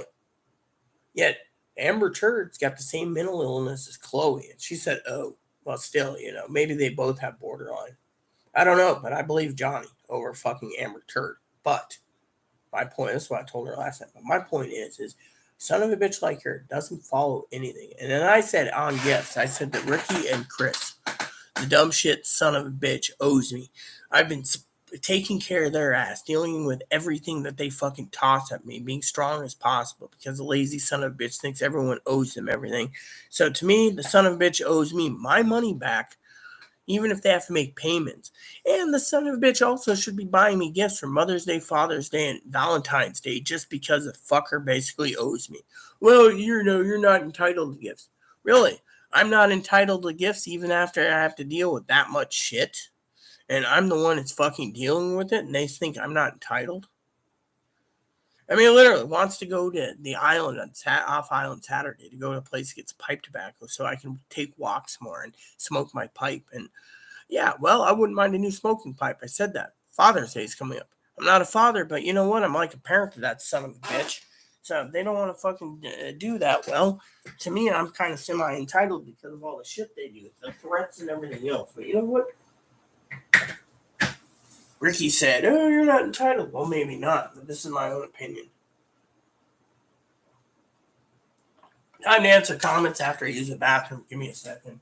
Coffee time with Rita.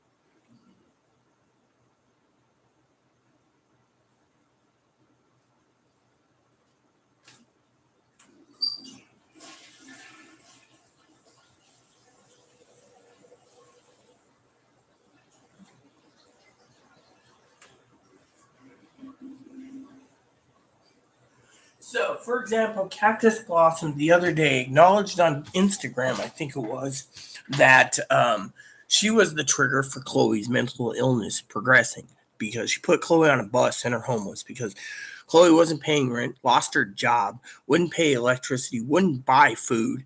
Everything was on Cactus Blossom, and Cactus Blossom had enough. Fucking put her on a bus and left, right? That was it. So, the point is Cactus Blossom stressed, but Chloe, of course, got to the point where she was vengeful, vindictive, a rebel, didn't give a shit about others. So, anyways, let's go through the comments. My son comes home today. They could not figure out what causes this. Well, I'll still pray for your son, Pee Wee. Rita, was there any hint that he would die or just bam, gone? Well, when it came to hubby, yeah, the thing is, here's the problem, okay? He was having chest pain. So the doctor went ahead, Pee Wee. I'm going to go through the comments one by one. So that's why I'm answering Pee Wee first.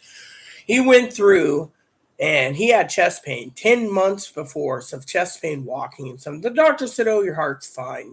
There's nothing wrong with it, right?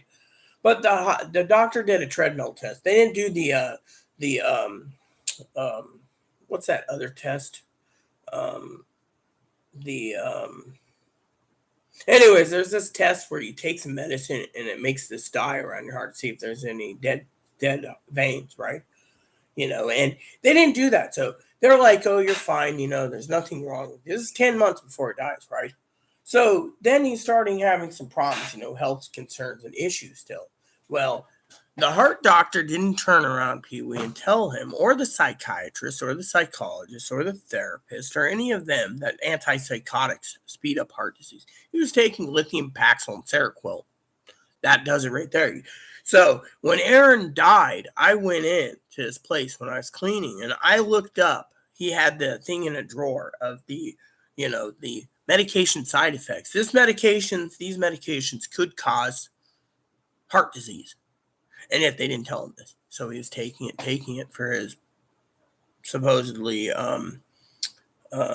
dissociative identity disorder, also known as multiple personality at the time. But, he was a saint to me, always took care of me and stuff like that. So, with everything that happened and everything that we did in April, he was having minor trouble when we were walking through Seattle because of it, but he said it was anxiety. Okay. So we get through, and I had my boobs done and everything else. We get back. In June, 64 days before he died, moved to Portland. He met my family first time. He didn't have any trouble there. And then nothing showed. So one morning, he does a video. He basically tells everyone he's my friend in the video. And he says he's having chest pain at 12:30 in the morning, but the doctors can't figure out anything wrong. Right? Let me see.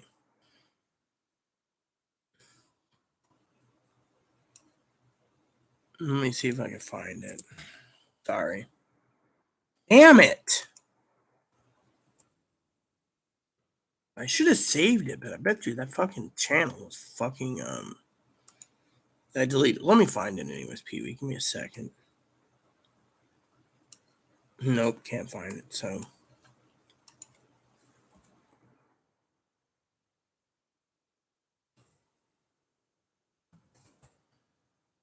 this?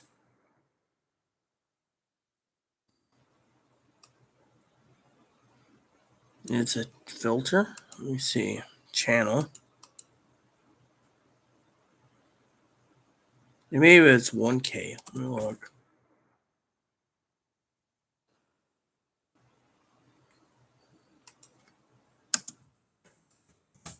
Let me see. Do we even have this? Oh! Praise the Lord. Praise the Lord. I found it. I need to fucking put this in as this, right? Okay, listen to this. Listen to this. Okay. Yeah, here it is. Here it is. All right. First minute. Let me mute this. Now, if YouTube wants to fucking claim it, I can claim that that's my husband. So technically, they can't fucking do anything about it because he's dead. But listen to this. Here we go. Dude. Okay. Here we go. Minute and a half. Hello, welcome to another edition of Sakai Reviews. And today, I'm up really early because I gotta go to a doctor's appointment with my friend, and the doctor's 2 hours away by bus. And I gotta get ready and everything before going out and wake up a little bit because I don't like riding the bus tired. So, it means getting up early.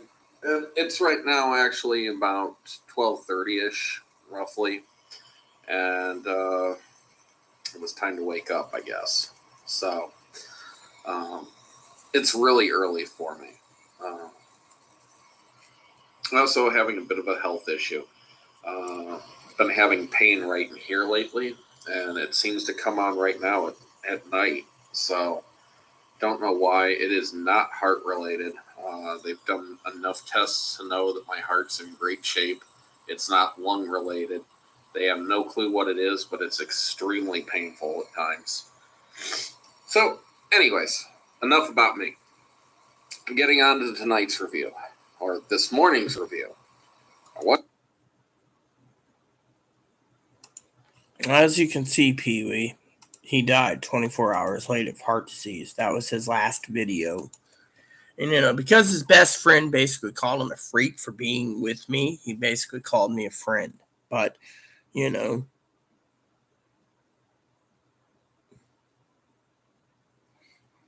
yeah, I saw an advertisement online somewhere yesterday, but I don't trust them. Maybe they say their ashes are in the diamond. Maybe not. I know I saw a YouTuber had his cat cremated and then his paw print and ashes were included. But since his cat had 18 toes, he knew the paw print they gave him was a lie. Have you heard that a song from Radiohead? Yeah, right. Black Tees, never heard that. I love the song Creep, sung by a guy, American Idol, Justin Crumb. I do have a Facebook page, but my pic is not on it. It's a Trump supporter page. Yeah, well, I know your Trump supporter page, but apparently Gail was asking me. Remember, since you haven't been around, Gail surfaced yesterday. Gail came back, so she was asking about that.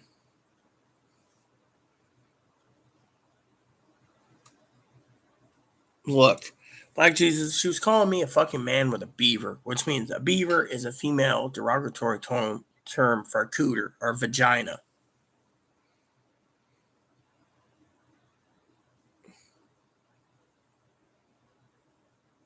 Sour pork I'm craving. Gonna wait and see if the neighbor brings me eggs. They want it? Yeah, okay, I know. Eggs are like, gonna wait and see if the neighbor brings me eggs. He has chickens and always gives me the eggs they lay. Black Jesus, Asian beaver? Are you kidding? Yes, I saw that in an adult movie, but I don't know exactly what that means. See? You even heard it right there in this video. That was done 24 hours. Actually, it was 22 hours when he died, when that video was made. The coroner looked at it, and the coroner demanded the records, and the coroner was fighting him tooth and nail for his records. The doctor found out he died. She packed up. The heart doctor left, and his primary care packed up and left within a week after he died. That was it. That was it. And my primary care is still with the same clinic, but she basically, the thing is he basically did that video. And if you look at one of our last videos together on the 23rd at night, or was it the 22nd? I can't remember. He basically states in the video, Pee Wee, that he had numerous tests. He's afraid to pack up and move. Me and Aaron was afraid to pack up and move because he has chest pain. And if he was checking for high blood pressure, I made a joke in the video about going to going to um,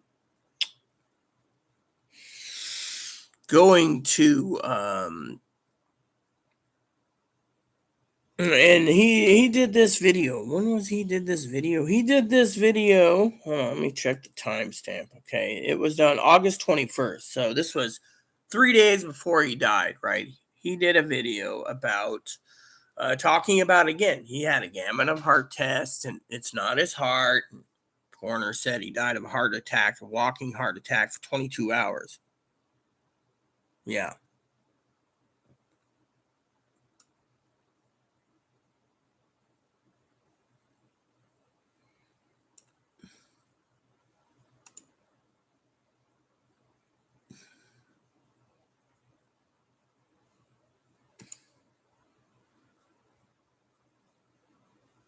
Yeah, I remember that comment. Everyone said rest in peace,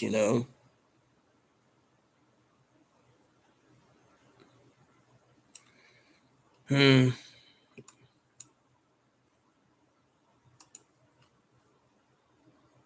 He died in his sleep. Yeah, he had a heart attack when he was laying down. The coroner found him on his bed.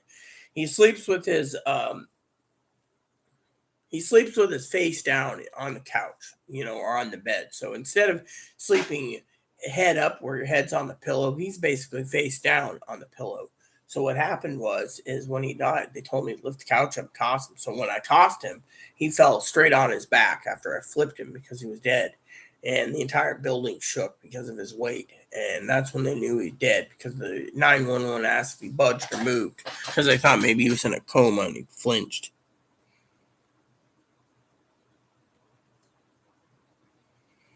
Yeah, well, apparently he died from his sleep, and I remember clearly walking into his apartment. The first thing happened to me, people. I mean, that was just one of two videos where he basically said, the doctor said his heart was clear. And the coroner basically went in and autopsied him and said his heart wasn't fine. They found one of his heart valves 95% blocked, and the other one was completely dead, his heart valves. And the heart, and you know what the heart doctor said? Oh, well, he shouldn't have been eating too many ramens. It was his diet.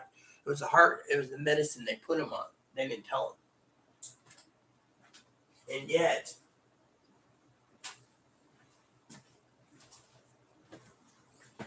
And yet he died in his sleep. And I woke up the next morning. I did my morning Bible, my coffee time, my cigar time. Actually, I think I was smoking a pipe that morning because I'm a pipe smoker. And then I took a bath, and then I cleaned up, and then I got ready, and I texted him ready to go because we had to walk the dogs. No, nothing. So I walked Blizzard first quickly, and then I went over to his house. And this is exactly what happened. I went to his house. I kissed him on the head. I did everything I could. He wasn't budging. So I went home, checked my computer, and I prayed, please don't be dead. Walked back over there. Having my phone, I called. They said, okay, well, first try doing resuscitation. Well, how can I? He's glued to the couch. His head's face down. She said, then use all your strength, ma'am, to lift the couch, toss him. So I did. She heard the boom. She said, did he move? Did he do anything? Nothing. Policeman came upstairs, says, okay, I'll check. And next thing you know, it came downstairs. And I've got tears, and he goes back upstairs. This is the day it happened, the 24th. And I said, can I come in? He said, no, detectives are coming. I'm sorry, your husband's dead. Well, I said, I'm going into the bedroom. He said, no, you're not. I said, then shoot me, because you're going to let that dog be harmed. He said, oh. So I took the dog and gave him to my neighbor, who was supposed to go with me to town, because Aaron was looking forward to Little Caesars and other grocery shopping. Instead, she goes and she says, do you need anything? I said, can you walk Moppy for me? Okay. So then the detectives came out, and the coroner came out, and the priest came out, and they're investigating, and they're like, his place is a mess, too many cigars. He's a cigar smoker. They thought his heart died because he did too much tobacco. Then they looked over his medications, and they asked me, you do know this causes heart disease? No, I didn't. Well, I didn't believe them at the time. So I read, they said more likely it was a heart attack. I said, then what happened, Pee Wee, is the detectives the coroner couldn't do anything for 4 days. So I was sitting around depressed, and the detectives talking to Aaron, and Aaron's dad said, do you know what it? Well, I said, yeah, I do. So I found my channel, found the video that we did our last cigar review, sent it to the coroner. It started getting hits like crazy. Coroners watching, coroner investigators, sheriffs are watching, detectives, everything.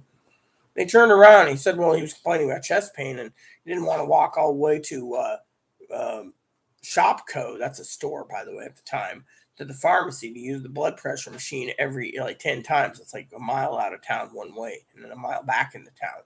So, they basically said, okay, most likely heart disease. Well, while I was sitting around, I realized I had a bell notification for his latest video, Sakar. I basically watched it and said, yeah, and they put in their wife because, his best friend was a dick. He was like, this guy's like, you need a fucking real woman with a real cooter, and you need to fucking have a baby. And, Aaron and I were together 11 years. You don't break away our marriage because some fucking fat guy basically is Irish who fucking believes in guns, who is a thug, in his own right mind. So this guy threatened me, harmed me, and Dad basically put a stop to it by reporting him to the police in San Marcos, California. Well, anyway, so detective looks at these videos, they start opening them up, and then the detective tells me in December he's ready to give me the coroner's report. Dad doesn't get his copy yet. He's got to finish, but I get mine first because I'm the wife. So I truck 2, 3, 4 miles in the snow, like I was telling earlier in this video, in the snow to the coroner's office. I stopped and I was arguing with some people because I just moved into town. I didn't know where the coroner's office was.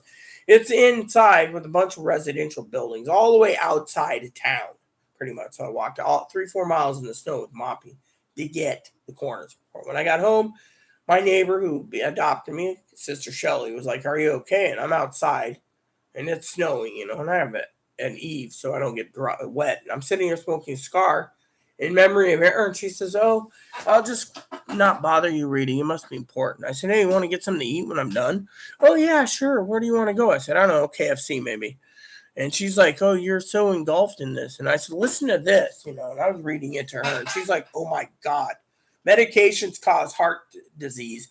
And then they put right there at the final coroner report. Tried to get in touch with heart doctor. Heart doctor moves to Miami. Tried to get a hold of primary care physician. Moves to the Carolinas. And then from Carolinas moves to California.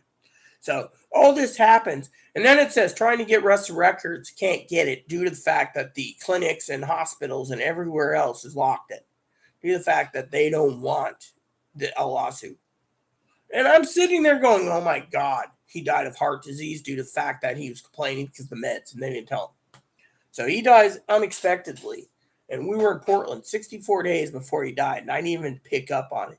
We were in Nebraska that year in April, 4 months before he died. And it was, he was having some minor problems. So He said, "Oh no, that was 6 months after he had his heart tests." And he said, "Well, I did all the gamuts of tests. It's not heart related."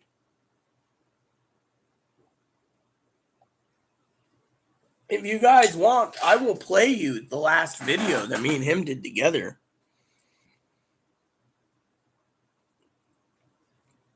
I'll play the last video for you while I use the bathroom real quick. This will take a couple minutes, but I think you guys might want to hear this.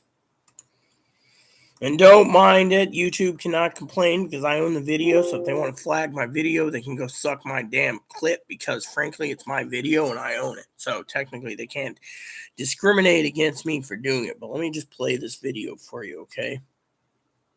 This is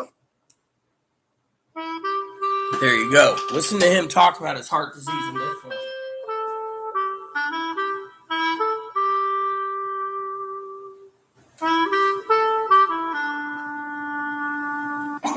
Welcome to another edition of Living Simply and Fun. I'm your host, Rita, and this is Aaron. No, I'm not. I'm not here. Oh. Now I'm here. But anyways, we want to thank you for tuning in tonight. We're apologizing for some of you. We haven't done a video in a while, by the way. I was just going to ask if we upload the last ones and clear Yes. the new one. Yes, finally. So anyways, we will be reviewing the Pirate's Gold. Thanks to Johnny Sticks, by the way. I Right? have a feeling this is from the old batch because they were just recently re-released, and I don't see the size here. The closest this comes to is a 6x50, but this has to be under a 50 ring gauge. There's no way this is a 50 ring gauge. So, given the fact that this size isn't available, tells me it's from the old blend. Which, the reason it took a hiatus, well, I'll get to all that. It is an Ecuadorian Connecticut wrapper with Right. Dominican, Brazilian, and Nicaraguan long fillers. If it holds true that the new release is the same blending. I can't tell you for certain, as the old blending info seems to be gone. In 2007, Rolando Reyes Sr. Turned over the reins of the Puros Indios company to his grandson, Carlos Diaz. Thank you for bringing that up for a second. Which reminds me, I just want to remind our brother in the league, Johnny Sticks, that you should not neglect the Puros Indios chief, man. It needs to be smoked. Go ahead, light that baby up. Continue, Aaron. Anyways, Diaz decided that he was going to essentially renovate the entire company, renaming it from the Puros Indios Cigar Company to the Reyes Family Cigars. Apparently, many of the blends that were on the market were just ripped off the market as if he just started his own company and just ditched everything his grandfather had done. Sounds like a real jack-off, in my opinion. I can't say that. But usually when somebody takes over for their grandfather, usually they're bringing back out things that their grandfather had made using old names, etc. So this is kind of a reversal. Pirate's Gold is essentially a Puros Indios. And this will be the first time we've ever smoked a Rolando Reyes Sr. cigar. He made And you've been wanting to smoke a Puros Indios for years. Yeah, but I want particularly the chief. I want the chief, but I'm not saying I'm just telling JS he needs to smoke it. Now, before we get into this, I do want to tell you all, I can't find the chief anymore, though. It's like $32 in Europe. You can buy the chief for like 32 to 40 bucks. Yeah, but they're at least 7, 8 years old now. Well, anyways, what I want to say about this is every time Aaron was talking about this, I was thinking of Cigar International's cheap and hesitant pirate. Yes. In fact, the image on the front of this looks a little like Kelsey Grammer in a pirate's hat with a patch. Didn't he do that in down Periscope? I don't know if he actually wore the patch when he had Rod Strider walk the plank. But I thought that was a good movie, great movie. So, for those who don't know, we're talking about Down Periscope. That's what I just said. So, did you? Yes, I did. Well, that's what she said. I said that. I miss you, I know. Aaron. So, are you picking up anything or not? Oh yes, it's a nice hay smell. Very nice hay smell. And hay smell. I'm picking nothing off this. I will say it's an ugly looking wrapper. What do you think? This looks almost like a Trader Jack's construction. I mean, Yeah, it this looks is pretty horrible damn looking. poor. And I'm not picking up anything off the dry This is cup. obviously a very budget blend from the wrapper. So, I want to Like say, cocoa off the dry cup. well, I want to say thanks to Brother of the Leaf Johnny Sticks for this lighter. I keep calling this my birthday lighter. And someday now, any day now, I should be getting my cigar sheath for the cigar lighter sheath for this lighter. Isn't that cool? Mm-hmm. Aaron made a joke the other day on video about it. Sometimes I think it was on it. Some people just don't read the instruction manuals and get those little freebies. So, anyways, this is really cool. So let's kick the tires and light the fire, shall we? Something else I was gonna say. Yeah, this even feels like a Trader Jack's in the mouth. Now, there's nothing wrong with Trader Jack's. It's a J.C. Newman, but it's a very budget. So I think we paid like $2.50. You know. they're like $1.20 or something at our local B&M. It might even be a buck stick.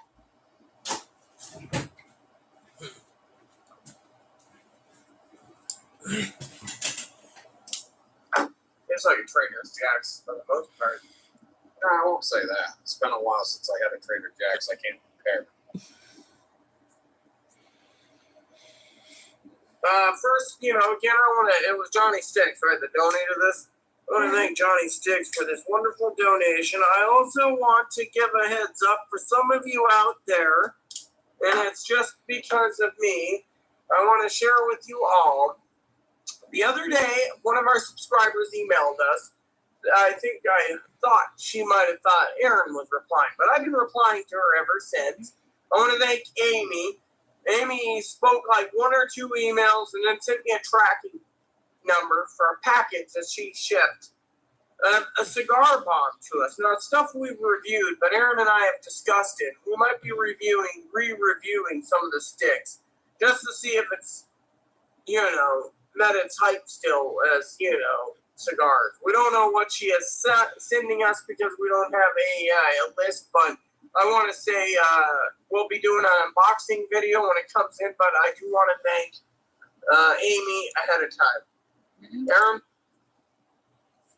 Yeah. Yes, I agree.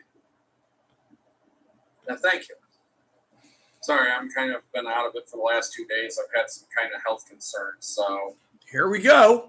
Watch and listen, For Pee some of Wee. you out there, you all know that I got a surgery date set up in October, and I said I was going to smoke that J.C. Newman Maximus, the Diamond Crown, but I think I'm going to wait on that until Tuesday because, as Aaron said in a previous video, I believe, out of 730 days, this was the day on my birthday, August 9th, that I got a call saying the apartments were available for me and Aaron. So, that's kind of stressed us out. And if you want to know why we've kind of been on hiatus here, right now after this, we only have 2 cigars to review together, and Rita's got 6 cigars to review solo. I said I had 9 to review solo. No, I said total you have 9.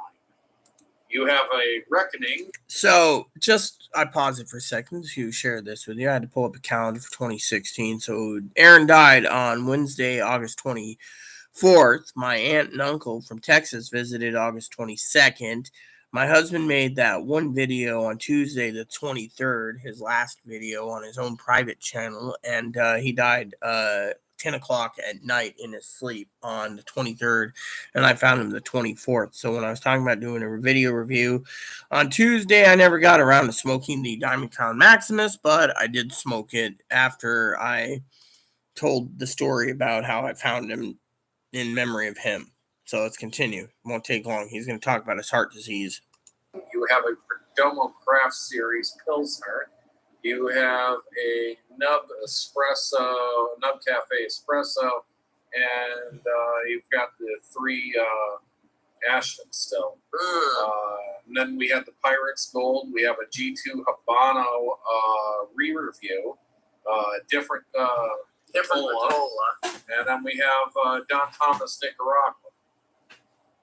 So tonight, after my cleaning and dinner and dishes and everything else that a woman's got to do in the house, including men, if they want to keep their place clean, I decided it was time to do a cigar review. I was telling that to Amy, who's sending the cigar bomb, and that I will try to get to do a cigar. Also, I told Aaron today, Amy, that you had a CAO La Traviata. like those La Traviatas. I've tried both of them. They're both very good. She was talking, yeah, exactly, and I told her they're a damn good thing. Hold on, isn't those the ones that are store only? Yes, they're B&M only.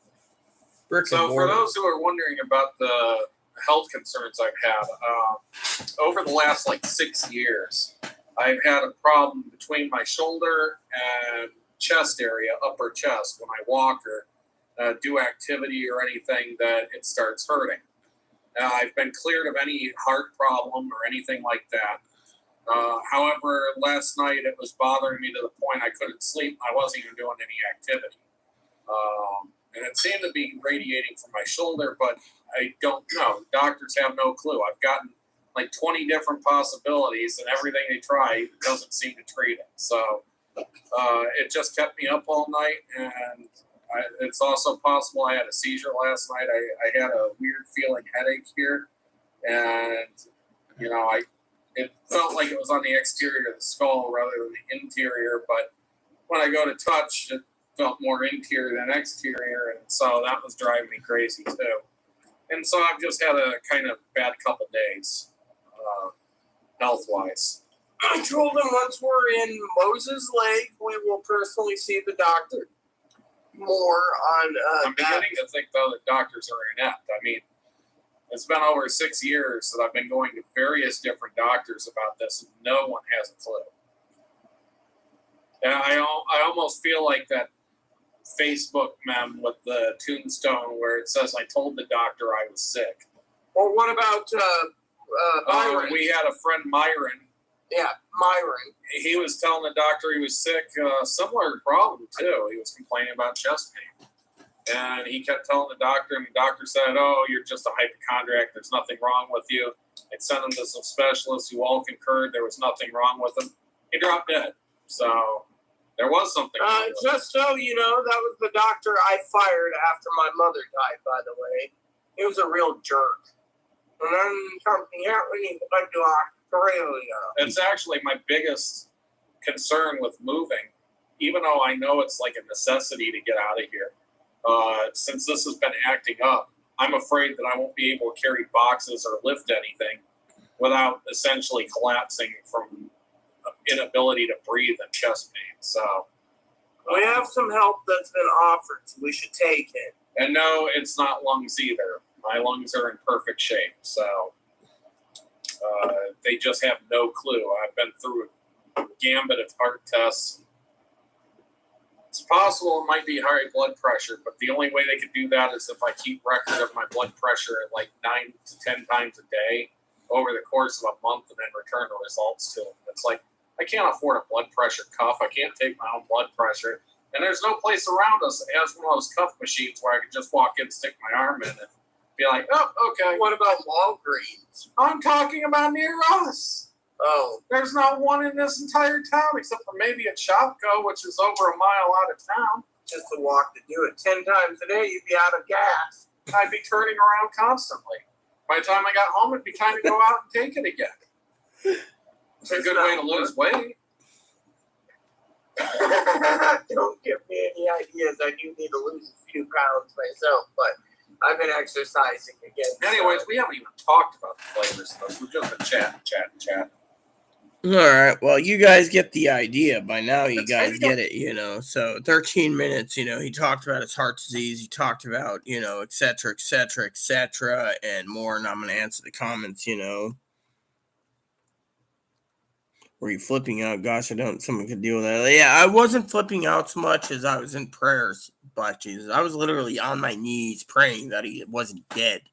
I mean, if you heard the story, I should email Pee Wee the link to my story of how I wrote in my video. It's like an hour long. She might be interested in literally how I found him dead. This is before even Chloe came in the picture, and you know.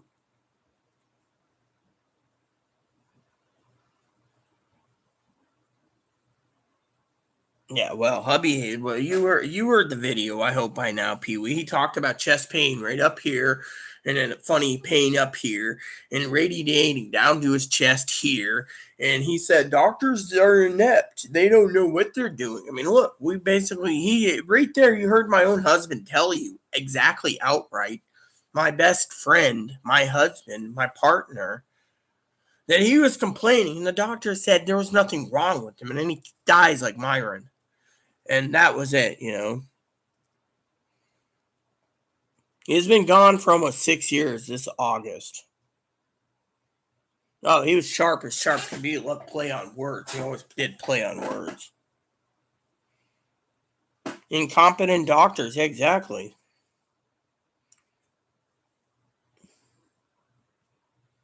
He had a stress test. He had an electrocardiogram test. He had the the the other test. The calcium test. They call it the calcium test, where they put a dye in your heart to see if it's weak. He had all that, and they said there was nothing wrong with him. He had all the tests. I mean, if you listen to him, he had the entire gamut of every heart test, and they said nothing's wrong with him. And yet, as soon as he dies, the heart doctor flees, saying, "Well, I can't guarantee the 5 years clearance, a green bill of health, but he died because of his diet." And then when she found out it was the psych meds that sped it up, I mean, literally, what did Aaron eat? Let's see, 10 nights of spaghetti, sometimes ramen for lunch. He'd go to the park. We'd walk to the park. And in the summertime, he'd do steaks and ribs and London broil and other things he'd cook. And yet we enjoyed ourselves. And we did living simply and fun. And we talked about cooking and everything else. That's before I had all the surgeries and stuff done. But I was his wife. And frankly, when he died, it hurt me more than anything because they couldn't tell me. I said to him, he was complaining the day before. I mean, you want to hear the whole story? I'll tell you the whole story once again. There's a video on. I'll even send Pee Wee the link later. Let me tinkle.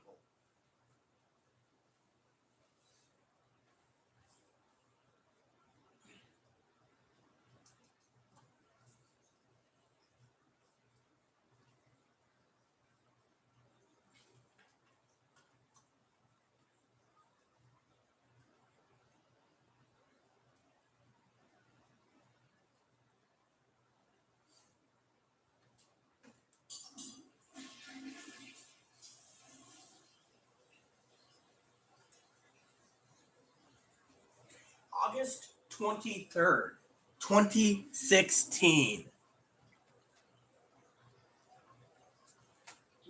12:30 a.m. Hubby does his last video. 3 a.m. Wifey wakes up. I'm talking about me. Wifey wakes up. I grab my Bible. I grab my pipe.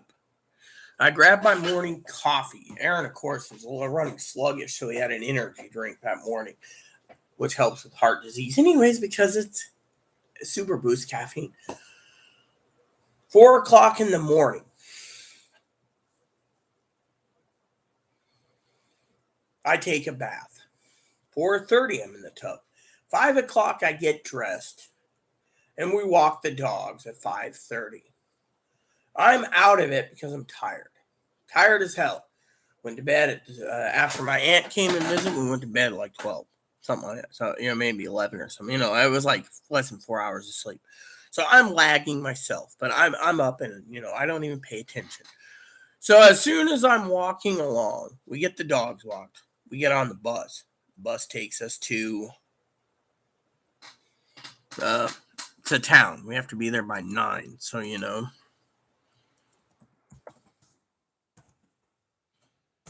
let me see.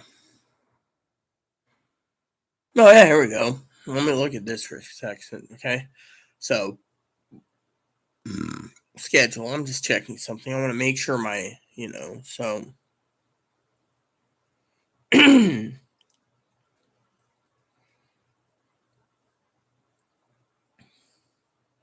we go. The Route 40, right?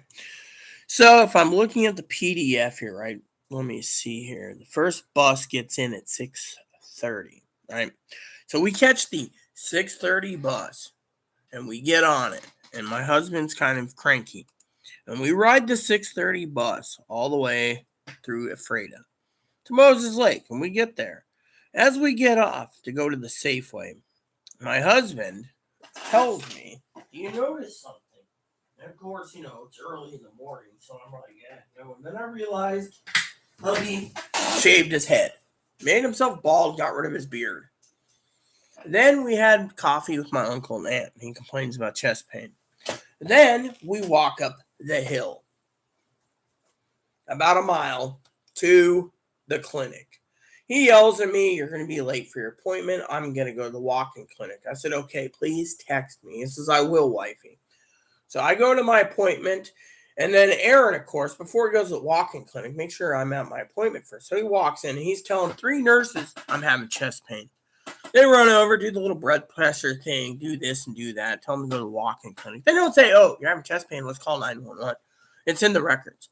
So he goes to the walk-in clinic. I go to the doctor and argue with the doctor about facial surgery. She's like, "Oh, I can't sign off on it because you might end up with a $150,000 bill. Not your problem. Sign off on it." So finally, I get to, and she forgets the paperwork on purpose. So I wait. I text Aaron, "You've been seen yet?" "No, it's been 3 hours." So I go over there and I sit down after I got the paperwork. I said, "Have you been seen yet?" "No, I'm still waiting."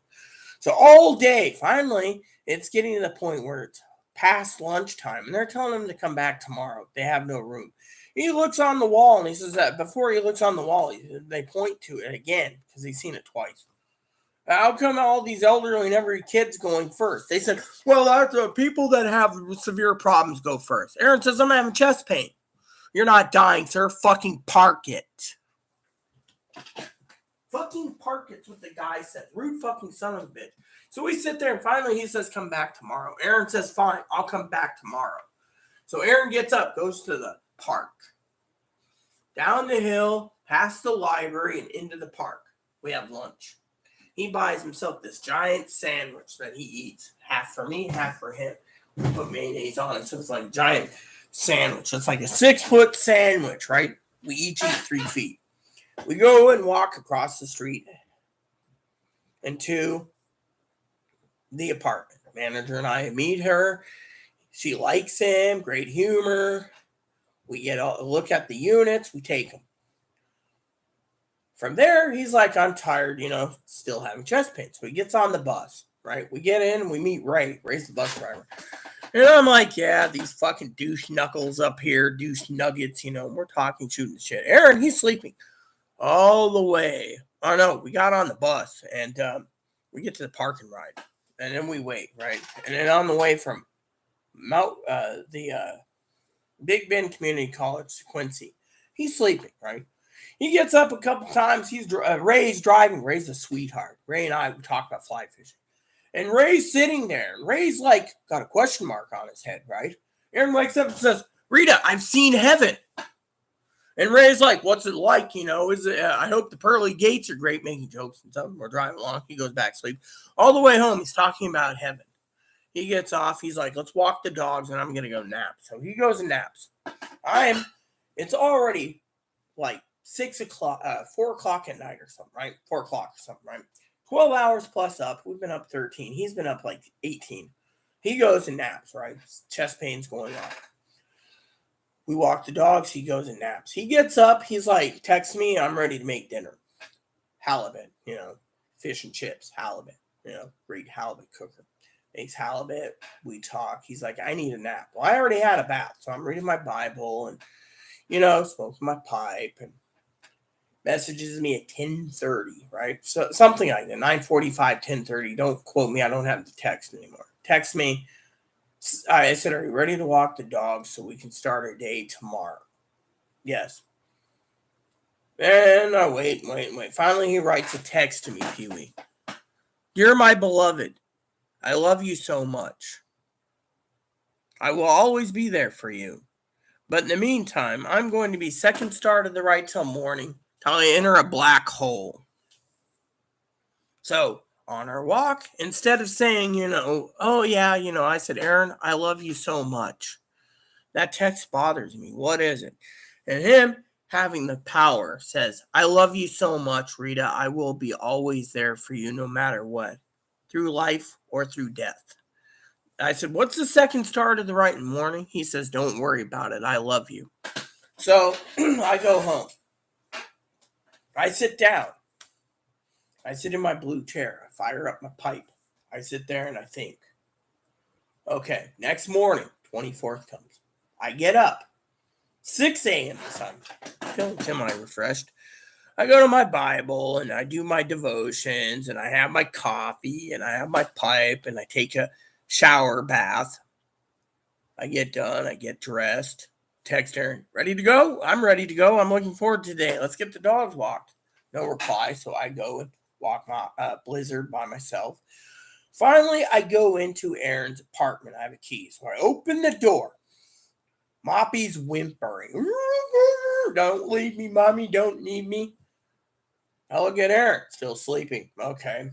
Hello, honey. It's time to go. We got to get ready. The neighbor's ready to go to town. Wakey, wakey. No wake. Kiss him. Come on, sweetie. Rub his head. Come on, baby. Time to get up. No reply. Huh. Odd, I say. Not replying for once. I leave.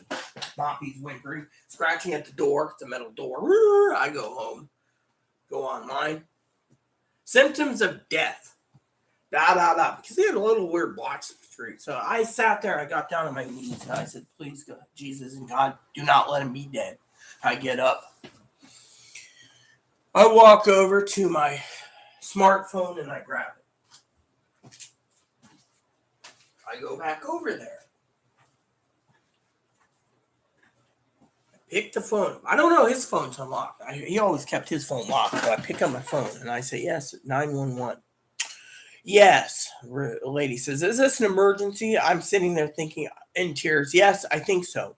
She's like, okay. And I tell them it's ma'am. And they're like, what's wrong? I said, my husband's not moving.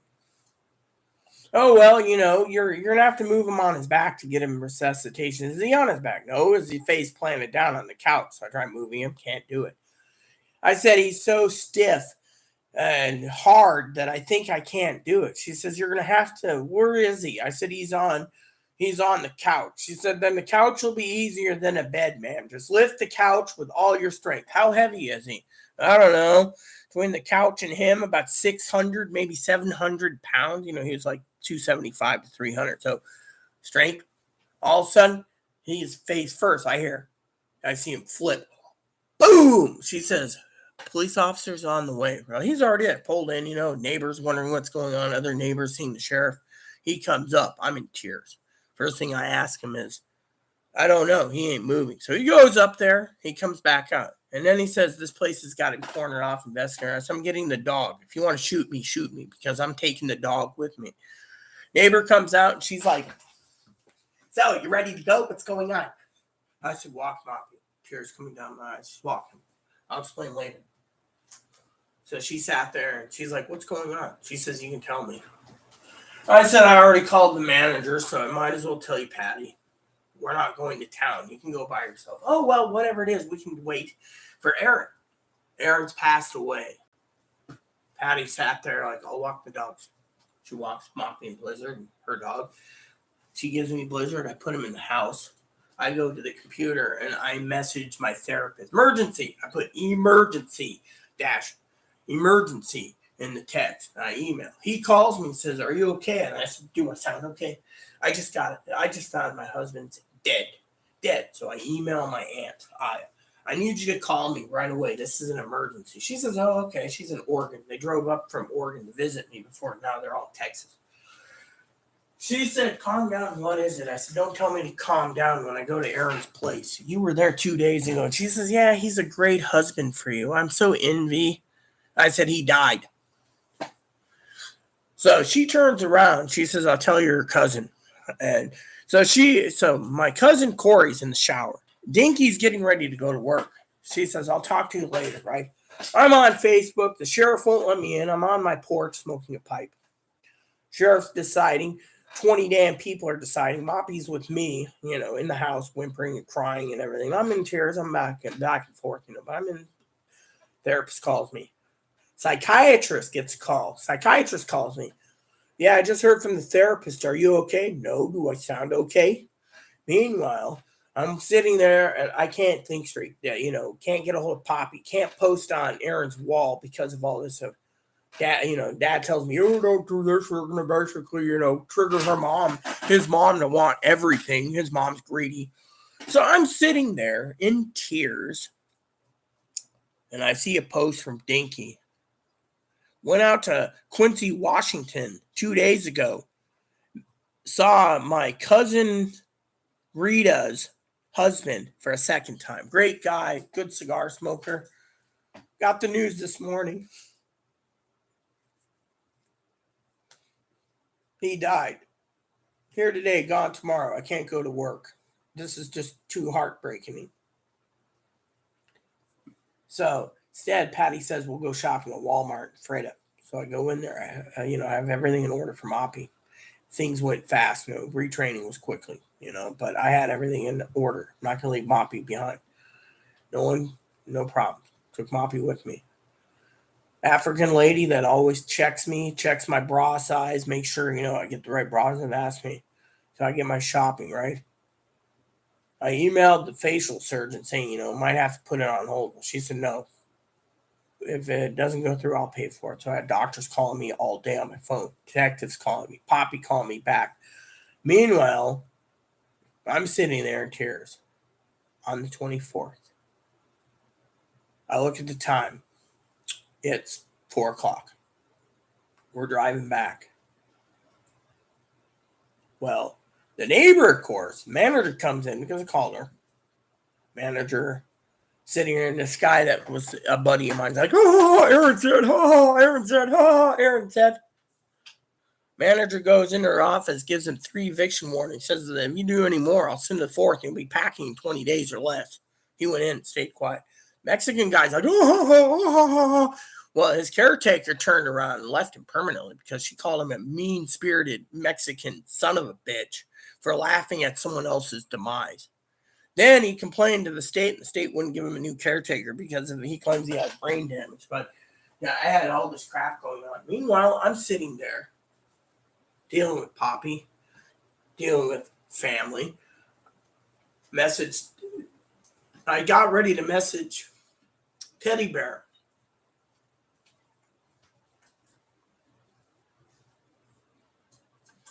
She calls me during lunch. Is there anything I can do? No, not right now. Emailed a friend of mine, said call me. She called me and she says, oh, what's going on? You said usually you and I don't talk on a work day. I'm gonna go to town and I'll come back later.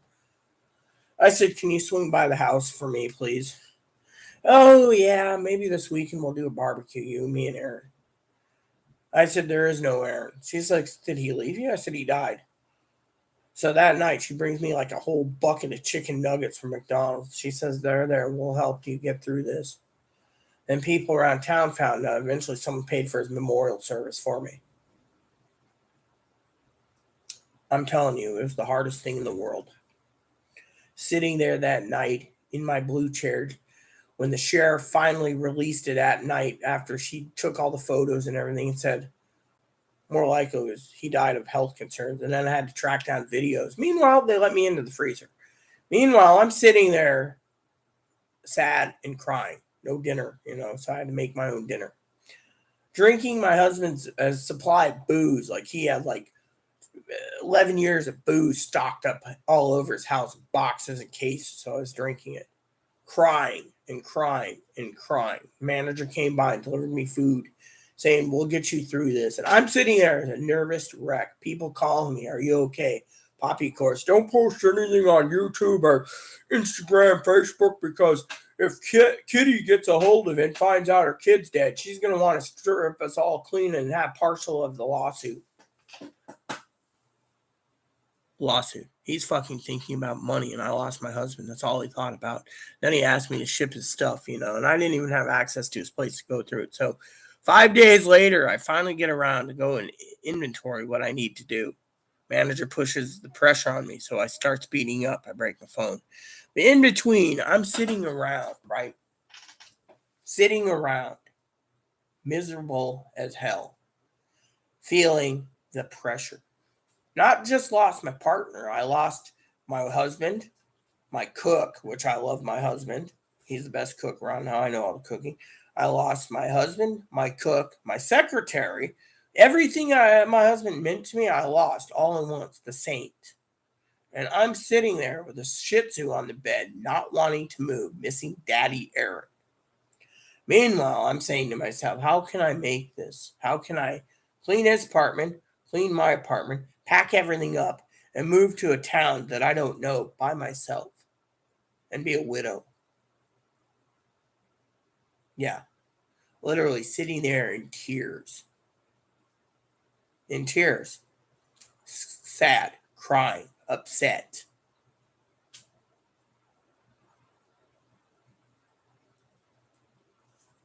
And thinking about those videos, how he complained on video doctors are incompetent, doctors are inept.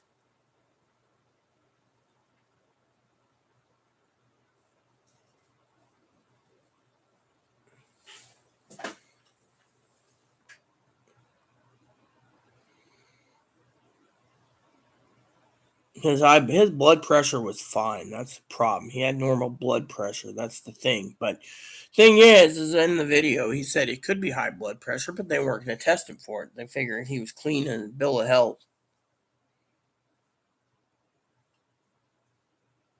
He never drank coffee. He drank energy drinks. That was the problem, Pee Wee. He drank energy drinks.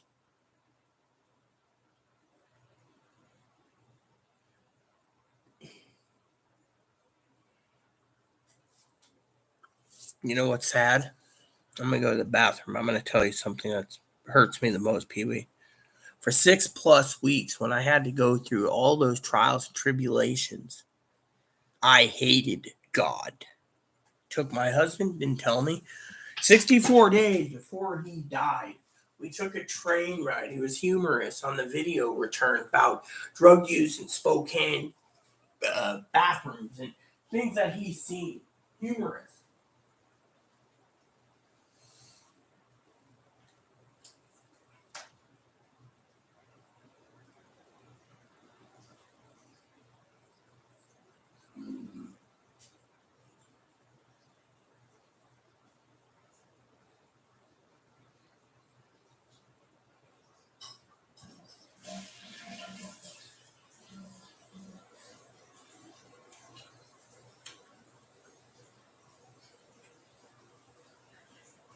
The reason the hospital basically locked his records up is they knew if he was in chest pain, he had to be fucking escorted to the hospital a mile away.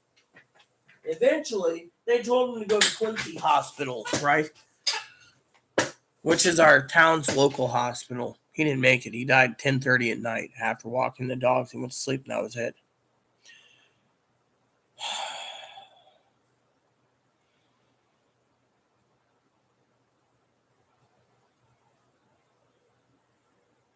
I woke up that morning. And then right after the whole thing happened, right, I drank excessively on the 24th, Pee Wee, hoping that I would wake up and that was a dream.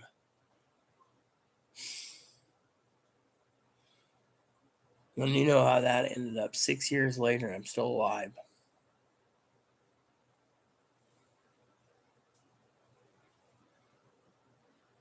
That hurt me the most.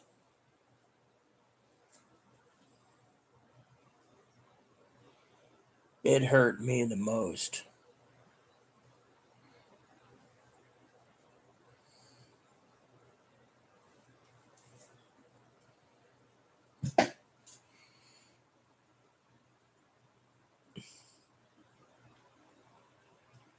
Oh yeah, I know. That's why I don't drink them anymore. I drink an energy drink like once a year, twice a year, and that's it. If I'm really lagging energy, otherwise, yeah, and we all drink our coffee, but hubby had, and the thing is, it claimed his medications, his Seroquel Paxil lithium caused him to have the heart disease.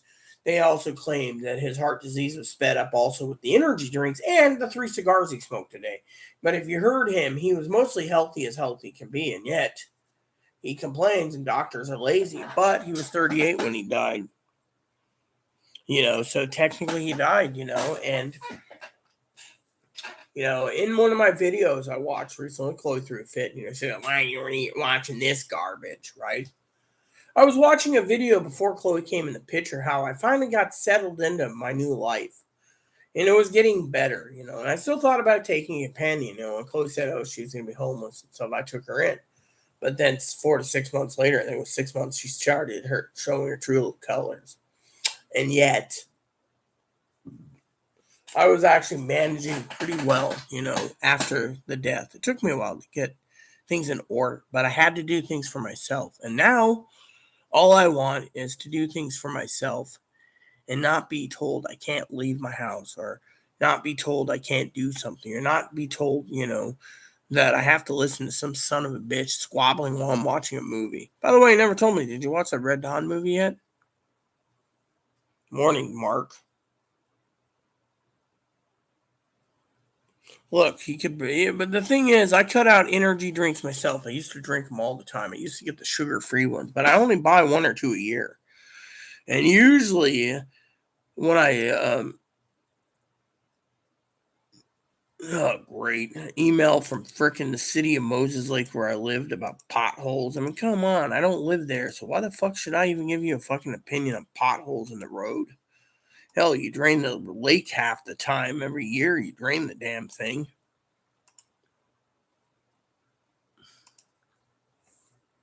38, he died. Yeah, and Aaron's dad was like, "Oh, he expired as rotten meat." That was Aaron's answer. Aaron's dad's answer. But Aaron's dad, here's what fucking pissed me off. He wanted his laptop. He wanted his desktop. He wanted his baseball cards. He wanted everything that he wanted in memory of Aaron. And I had to pay the shipping. I said, "Fuck it." Then he didn't want me posting anything on YouTube or Instagram or Facebook on Aaron's death because there's people out there that would get back to his mom. No one knows where his mom is.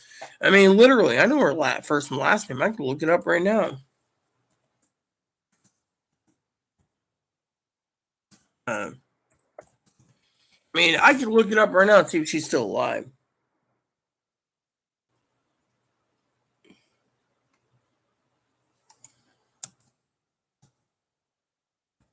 I mean, I can basically cross check see if she's dead.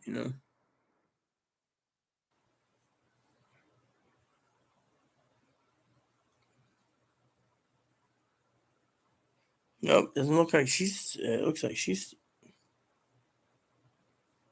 Mm-hmm. So you can't figure it out. I'm not gonna look for her.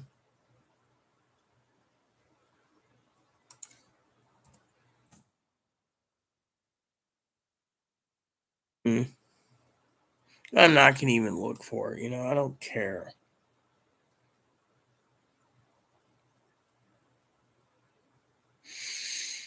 I don't care what happened. I don't even give a shit about it, about his mom. But Aaron's dad was all this and didn't want to share the wealth. And the hospital decided to lock up his files and everything so no one can sue. Then dad thinks the transgender lawyers were douchebags. We're not pushing for it. All because dad thinks he wants to be honored my retirement. And yet I lost my best friend. And that's what. I lost my best friend. And yet,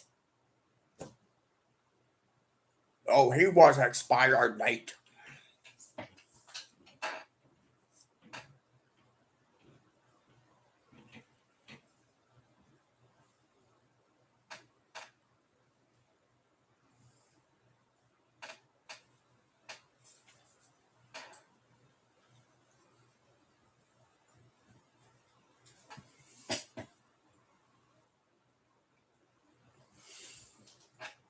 I mean, literally, that's what happened, And then I took Chloe in 2017. First 6 months it was great. Then when I got closer and closer to the surgery, it went down the shitter. But same time, Chloe started getting combative, mean, uh, doing stuff that, you know, some stuff I don't even share.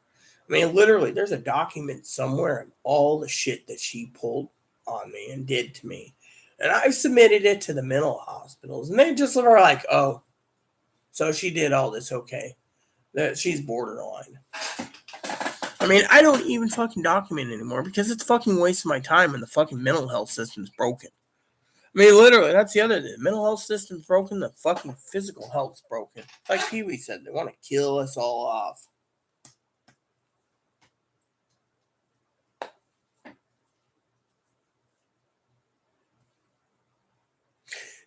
Did I ever tell you guys the story about his best friend that came out to visit us for 6 weeks? Oh man, that was really freaking funny. All right, I gotta tell you this. Hubby comes over to me. He's like, "Hun, I have some good news and bad news for you. My friend, which I met in Ohio, is coming to visit us. He's taking the train. He's schizophrenic. So I would like to let you know that I'm going to have to spend some time with him. Well, ever since Aaron died, he became a recluse hermit, you know. Which reminds me, Dad said he's never heard of him. Did he actually kill himself? I wonder.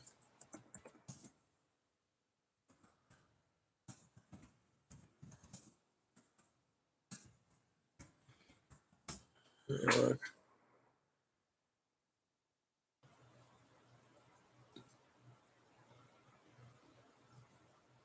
Hmm.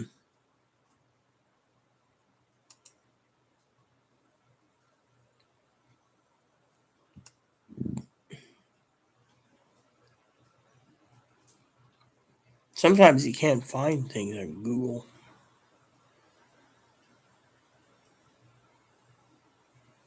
Hmm.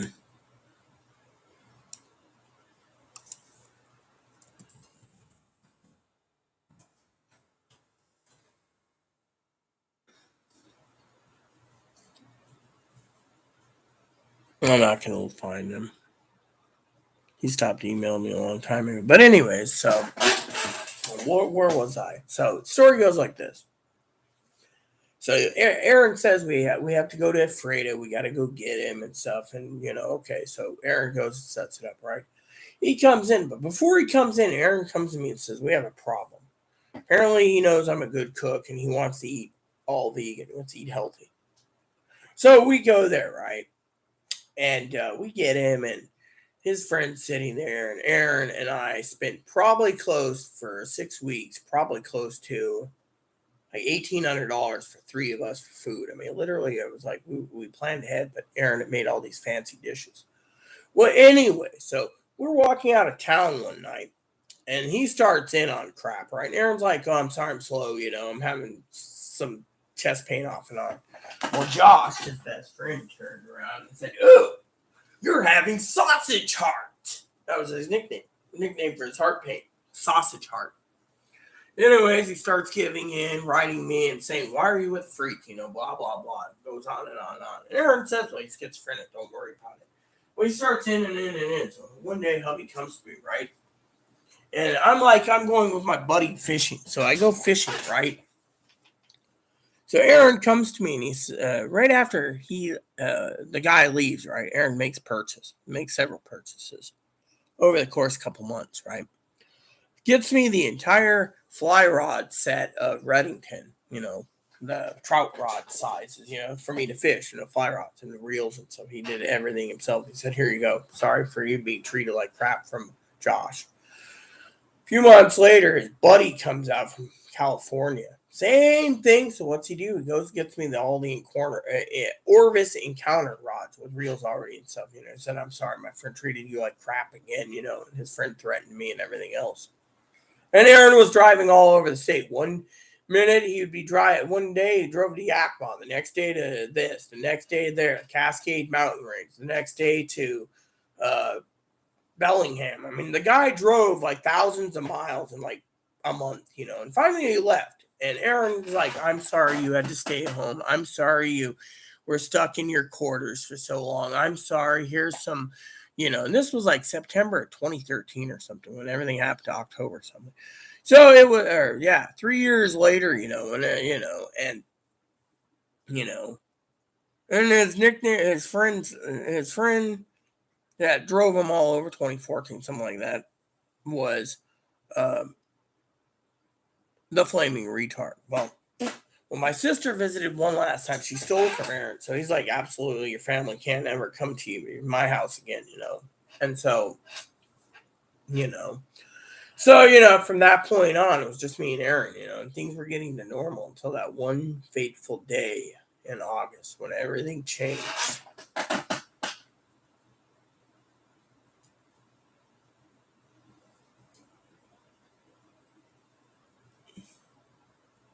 If he was still on the earth, he'd be with me. I wouldn't have all these problems. I'd probably still be in Quincy enjoying my cigars with him, and you guys would never have met me.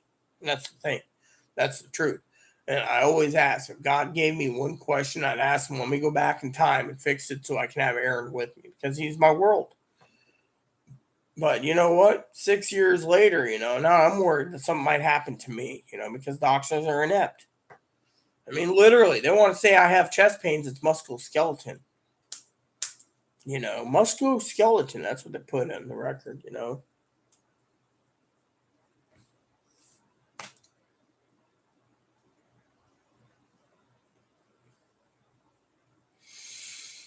I remember one time Moppy stole my bratwurst and went down to the pizza shop, got me a pizza and breadsticks. Next day, he went out to Walmart early when I was sleeping still. I actually fell asleep in his bed.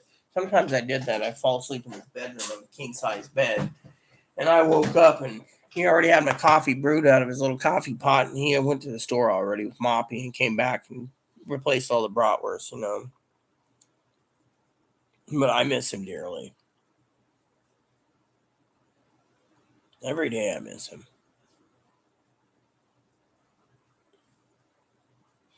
What I miss the most about my husband is how much time we spent together.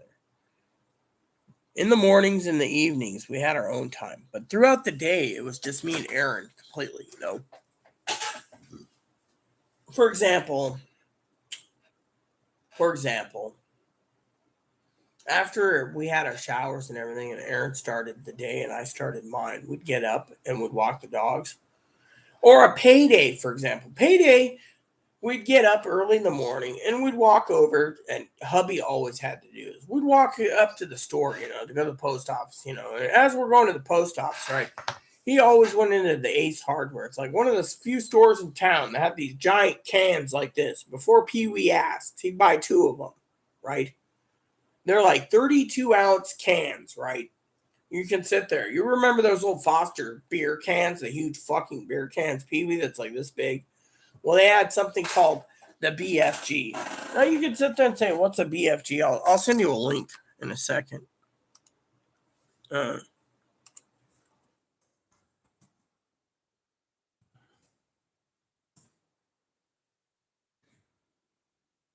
Right?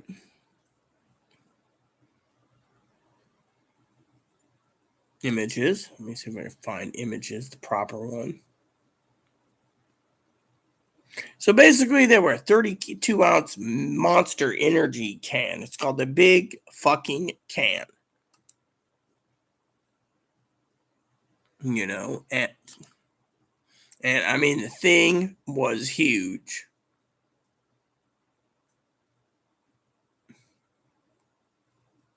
I mean, this thing was as big as a and he had to have one all the time. So he'd drink two of those, and then they discontinued it, it was done, but he had to have those every morning and every payday, only on payday, he'd go and buy these jumbo cans. One day I said, can I have one? He's like, oh, all right. Like he was hesitant, like a woman like you shouldn't have it. And I was sitting there going, walking to the post office, getting the mail, paying the bills and drinking it along the way, He'd make jokes like, Have you ever wondered, Rita, when you eat McDonald's, you're happy for like 4 hours, then you go depressed? It's got to be the food, so they can convince you to buy more McDonald's. How did I meet him? I'll explain that too. That's a good question. He would probably answer that one.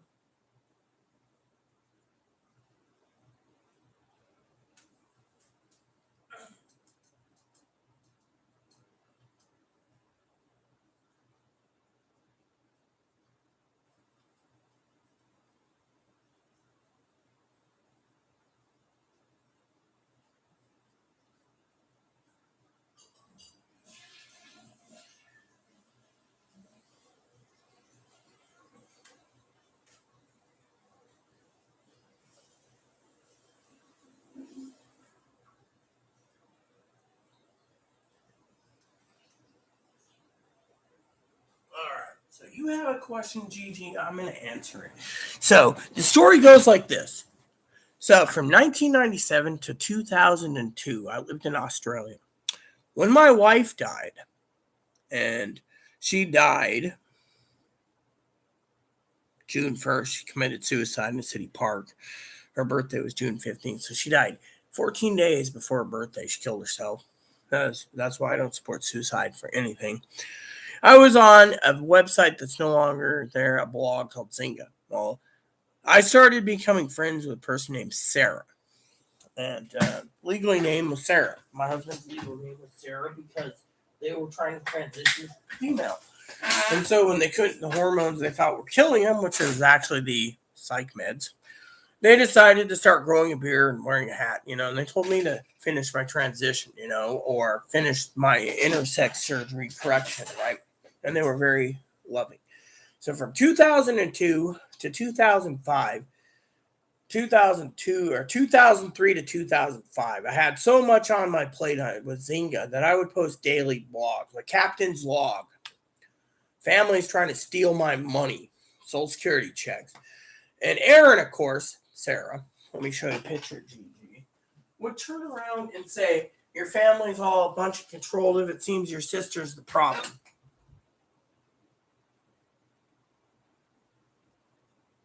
And so what happened? I'll tell you what happened. So hubby would say,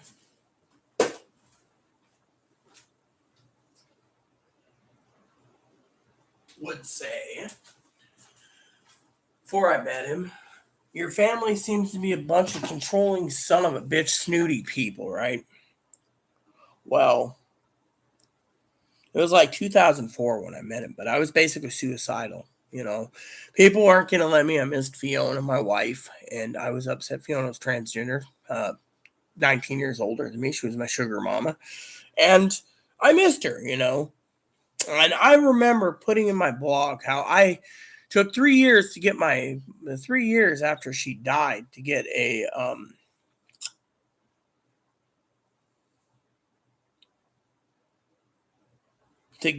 the coroner's report because the family wouldn't give me anything. They thought wife had money over here and fuck me, fuck me, fuck me, So what happened is I called up the coroner one day after talking to some people, and the coroner gave me all the info free. And so it's in the letter. Within like 2 weeks, I got all the reports of the coroner. Hung herself at City Park. Pedestrian found her. She was upset. She was going to have surgery a week later, but she couldn't afford it. So because she couldn't have her vagina, she died, killed herself. But anyway, so I was upset about that, and all this shit that's happened, I remember clearly going to my mom at 4 a.m. and I said, I'm in tears. She said, leave me alone, there's nothing wrong. And turns out that my mom heard at 8 a.m, 8:30, she's getting up. She's a wino, so she likes her champagne and coffee. So she's a drunk. She runs to my room, and I'm still sitting there, like, looking out the window, sunrise. And I'm just like this. Mom comes in, looks at me, and she says, did I hear you right when I was sleeping? Fiona died? Hung herself, City Park. Mom dragged me to the Safeway, and Fred Meyer and got me bottles and bottles of vodka and told me to get drunk, on vodka on her dime because she was pissed. She's like, you're going through hell. You just lost someone to suicide. And I talked to her brother the night before, and he told me to sit down. This was like July 15th or something, and he told me the wife died 6 weeks ago, and I didn't hear from her. So I called Mark. Anyways, back to Aaron. So eventually, Aaron says, "I'll come and visit you." But the thing is when Aaron was coming out, um, Aaron's dad talked to my mother to make sure it was fine because they don't. He didn't want me to say it's okay and then go out there and Aaron stuck, so he was concerned. So when Aaron came out, Aaron had some health concerns, chest pains, everything else. 911 ambulance came out. Eventually, they got tired of it, taking him to the hospital. But anyways, he comes out. My mom fell in love with him because she has 6 daughters. I'm daughter 6. That to her, Sarah Aaron was her son. It was like she was always looking after him. She's like, one day I won't be around, so you're gonna have to take care of Rita for me. And he's like, no problem. So we lived near a place where we had a river and a park and a creek and a stream and stuff like that. Salmon. Sometimes you'll see a salmon. And once in a great while, if you're careful, you can see a bear. But anyways, it was cool. It was literally cool. I walked up and down the creeks and did a lot of things. And then eventually, my mom was going to lose her home, her mobile home that I put money into and everything else. And I thought it was bad. Floors were rotting and the wall was cut out, and I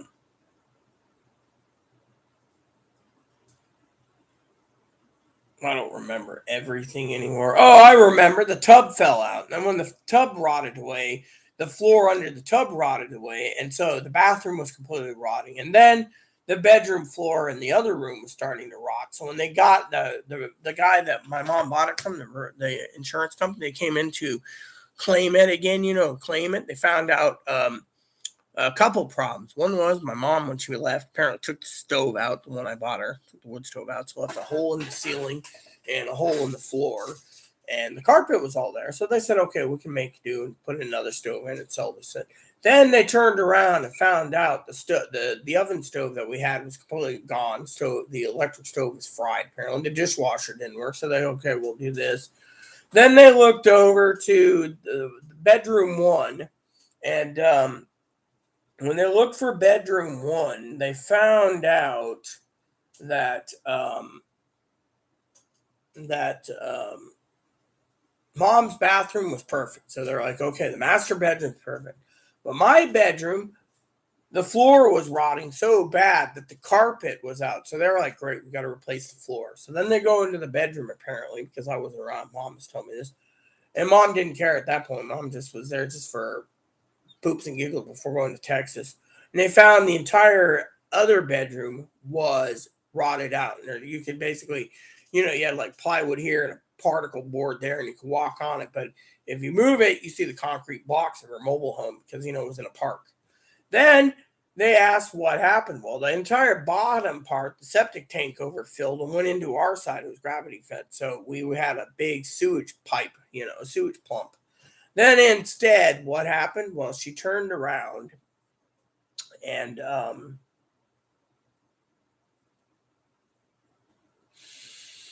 they went to the bathroom. The tub was completely destroyed. The toilet wasn't even there anymore. And there's a hole in the wall where they had to get in to fix the leak, Instead, they just left the thing rotting out, and it rotted all the way to the wall where the stove was. And then, you look in and there's the sink, and there's like all these problems, and fiberglass tub, and they're like, oh my god, half the building needed to be demolished. But I don't know what happened to that place.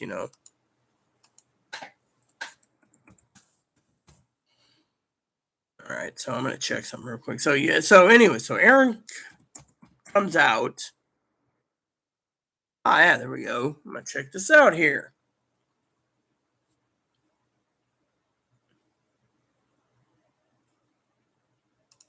I want to see this. Yeah.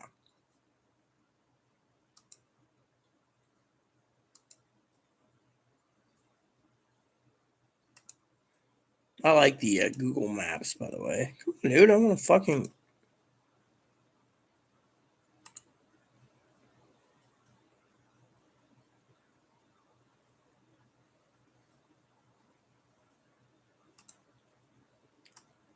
Oh, here we go.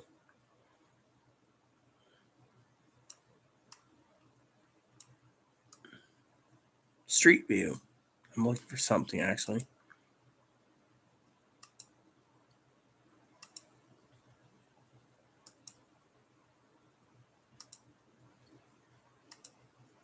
Ah, there we go. You see, I just found it. Give me a second.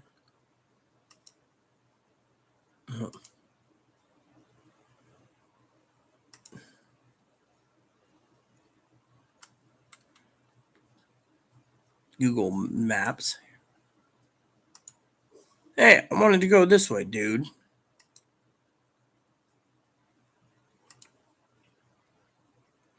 Won't let me. Fine. Let's just do it this way. Zoom out and go to map level. Well, let me zoom out anymore. So can I go do this then? Let me see.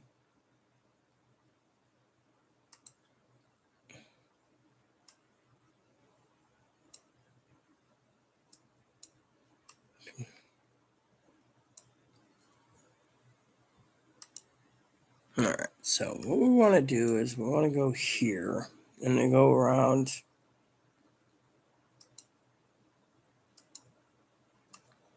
All right. So I want to go to right about here. So apparently Google Maps has been disabled. I was hoping to see right here. No, I got it. I got it. I know what I'm doing wrong. Duh. Watch this.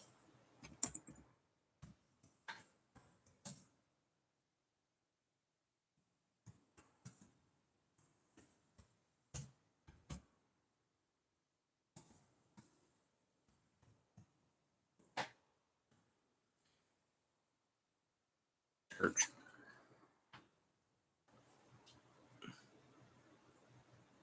Oh, hold on.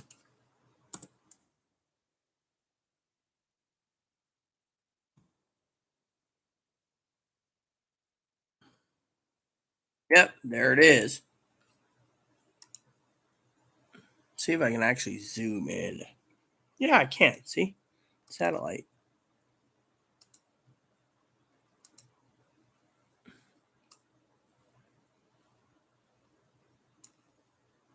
Yep, can't go any further. So,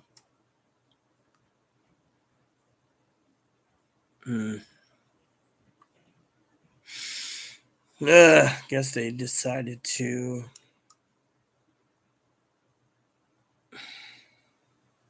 Oh well. So, anyways, so my husband turned around. Let me look, Pee Wee. Thank you. So my husband turned around, came out on August 7th.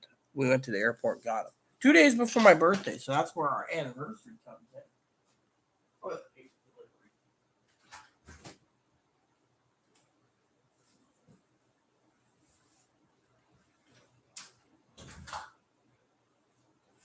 yep. So Pee Wee makes sure it doesn't get stolen. It's right here. So thank you, Pee Wee. So on August 7th, my husband came out, GG. And my husband came out. And man,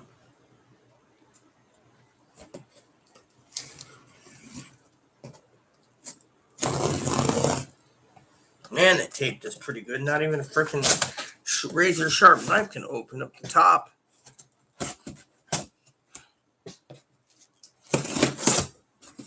There we go.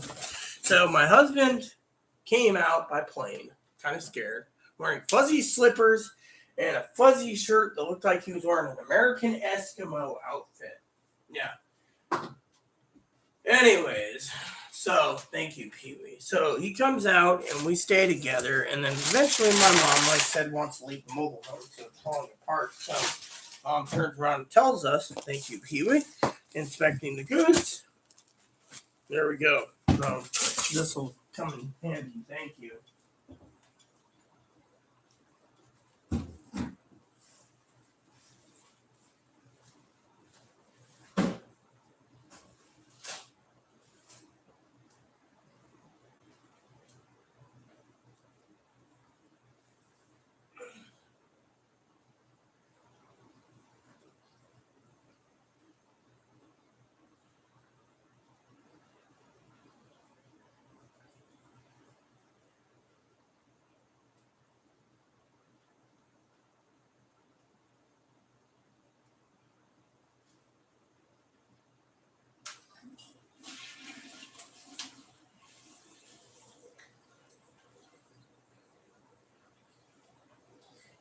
So, anyways, you asked a question, Gigi. Thanks again, Pee Wee. I appreciate this.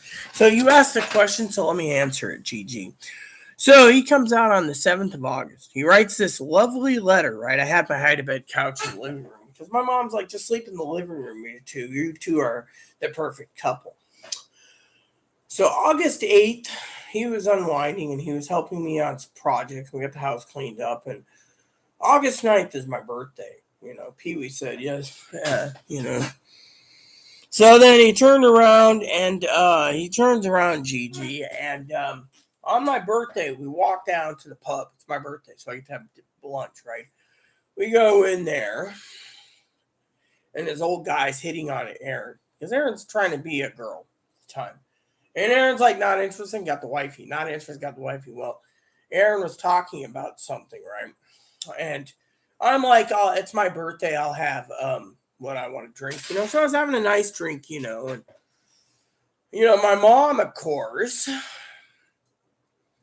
gets off work, and I'm still there, My mom's like, I had a cell phone, My mom called and said, "Oh, Rita, you know, she's like, where are you?" And I'm like, "Oh, I'm at the tavern." They had like a great burger, Aaron basically had it modified, Aaron had some money, so Aaron paid for his lunch. He didn't want me to pay. It's my birthday. Mom comes in, looks at him, and he's like, and my mom, being funny, said to Aaron, "Son, daughter, wifey to Rita, what did you drink?" And Aaron's like, "Well, Mom, because Mom said, just call me Mom. My mother's like, so," and Aaron's like, "Well, Mom, Irish card bombs." And she looks at me, and I'm just sitting there going, "No, thanks." And Mom's sitting there, and, we knew this kid. Sarah and Cheryl loved Aaron. And Cheryl and Aaron's there, and my Australian buddy's there from Melbourne. We're shooting the shit. And Mom said, "Why don't you get Rita something that's more to her liking?" Well, I was already drinking something good. Mom's like, "I'll buy this one." She said, "Okay, Loretta."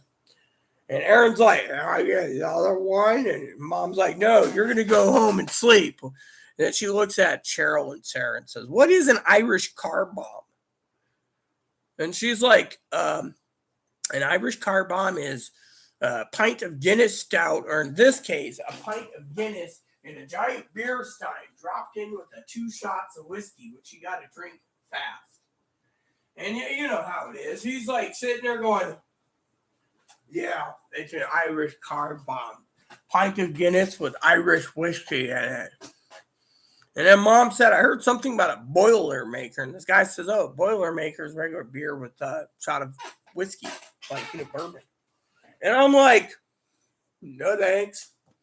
So anyway, so funny thing is while we're there,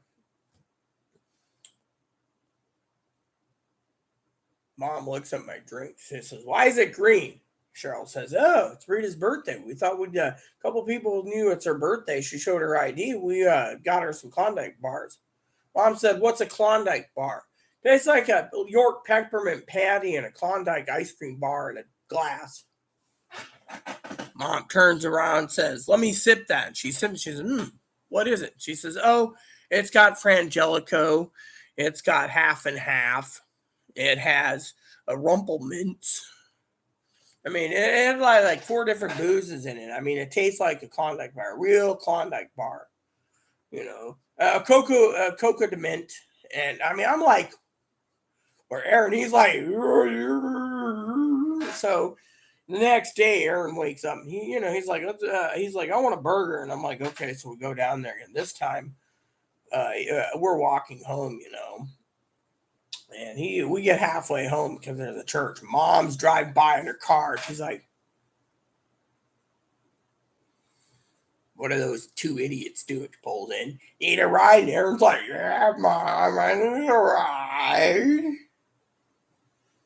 So then we drive home, and it was like that for a year until we basically moved into our place, which is like 2006. So we lived with Mom for like 14 months. In that 14 months, mom loved her like a son, Aaron. And always did. Always says, one day I won't be around, so you got to take care of Rita. Well, so he came out from Ohio. We went and did some traveling, did some stuff. But anyways, the funny story is one time we went into a smoke shop. My first time going in there, and this guy looked at me, and Aaron's like looking around, and Aaron says, wait for me. So he goes into this room, and I'm like, hi, how are you today? And this guy's like, oh, I can't complain. How are you today? And I'm like, oh, yeah, that's cool. Aaron comes out, and Aaron, we had a joint count. So he's like, we'll take these. I'm like, we will? He says, yes. He goes outside, right? Cohiba in a crystal tube. Hands it to me, and, so finally, right? Finally, there's this bench next to Denny's. And, mom sits out there sometimes after work, and stuff. Mom goes out there during a smoke break, sits there, Anyone can use it. It's like a little smoking area for anyone. Just can't smoke, right? Mom walks outside, and Aaron's like this, and he's like, hi, Mom. Aaron! Yeah? You're a bad influence on my child. I never thought my child would smoke a cigar, and I'm going, yeah, this ain't bad, Aaron. Can I have another one? Well, eventually, we got into cigars, So one time, we were at home, and everyone's playing Pinnacle. Mom finally gave up, and someone took over for her. Pinnacle. She's got her window open, it's steamy hot, and I'm like outside. Dave's visiting her boyfriend. And I hear, Rita, are you smoking that damn cigar outside? And I'm on the porch. I'm like, yeah. Or a few times I'd be doing something on the computer with Aaron, in the middle of the night, trying to stay quiet. Mom would come out, she'd go to me, and she'd be like,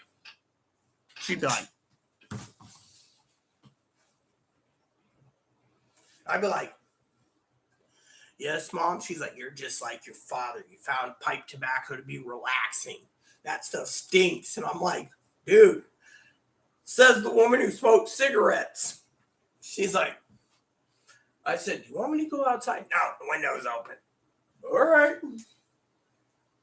So Aaron got me this little case, and I take my pipe with me, my tobacco, and it was pretty funny, but still, then when we moved out, Mom told us we had to clean the mobile home up. She was going to give it back to the bank, mobile home park. So we took everything we needed. Mom said, take the pots, takes the pans, takes this, take that. She only had her own furniture for her room. Everything else was stripped. Basically, we didn't get the washer and dryer. That was almost dead. And the upstanding freezer we didn't need because we already had a replacement freezer here. So then we loaded everything on a truck and drove it out to Quincy the next day, and we stayed there for 11 years. And in that 11 years, we were in our own apartment. And, I remember one time Aaron got so drunk one night, right? Funny story, Gigi. And I wake up, right? And I always put slippers or sandals or something on, right? Sometimes my shoes. I hear, bleh. And I come out, right? I turn the light on, and he's in the hall, right?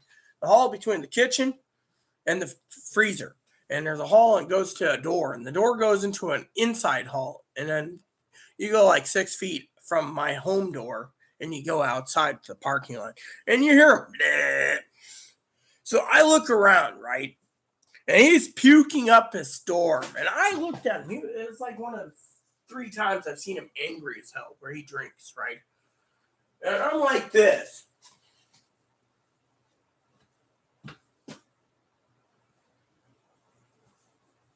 And he's sitting there, and he's like, I need to go to bed. So I put him to bed, right? And then I'm sitting there, right? And I'm like this. Running the water, in the sink, and I'm scrubbing it, I'm scrubbing it, I'm re-scrubbing it, I'm re-scrubbing it, and scrubbing the floor, wiping it down, dumping the stuff in the toilet, redoing it. Neighbors didn't complain. Finally, floors look brand spanking new. In the morning, I get up and I go to the kitchen, and first day we're there, or we're still settling in, or something. And I make breakfast, and I said, good morning. He's like, I said, you need a greasy breakfast to get off that hangover. Did I do anything wrong? Yeah, middle of the night, you puked so much and went all over the linoleum. I had to scrub the walls and linoleum. Well, how much did I drink? I don't know. you drink 2 bottles of wine at least and a bottle of vodka. Or, he basically had poison. He had so much poisoning. It wasn't funny. He was angry. I said, dude, don't do that. Well, we are experts in spirits. So technically, we were all experts in spirits. And, we did some stupid stuff growing up, Yeah, 20 minutes. Yeah, well, if you have to go, you have to go. And no one's answers buts. Pee Wee's message retracted, and Gail, she just said something about grandkids. Hi, Gail. And so technically, hubby basically, we lived there for 11 years, and then he got his own place downstairs. And then after he got assaulted in his apartment, he moved upstairs. And then what's really funny about that corner unit that he had, someone else took it. Then he went upstairs.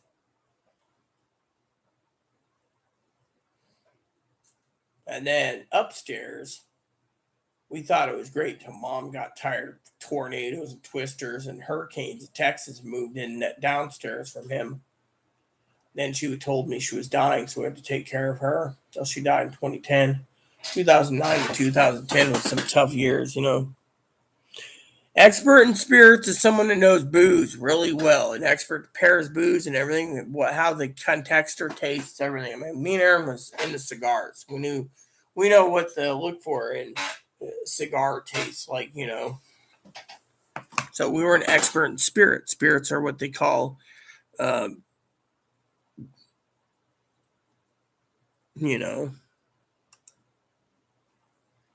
But anyways, so expert in spirits, And so, when Aaron died, and then, we had no problems, and then, someone was accusing me of being racist. Aaron defended me. And then finally we moved out. And, after that, we moved into a new place with no trouble. We didn't have any trouble there, And then when Aaron died, we moved into our new place. He moved in we both moved in 2012, I think, 2012 or something. So we were at the new place for like 4 years. So 11 years total, 5 years. 6 and 5. So, and then when he died, I packed up, moved to another town.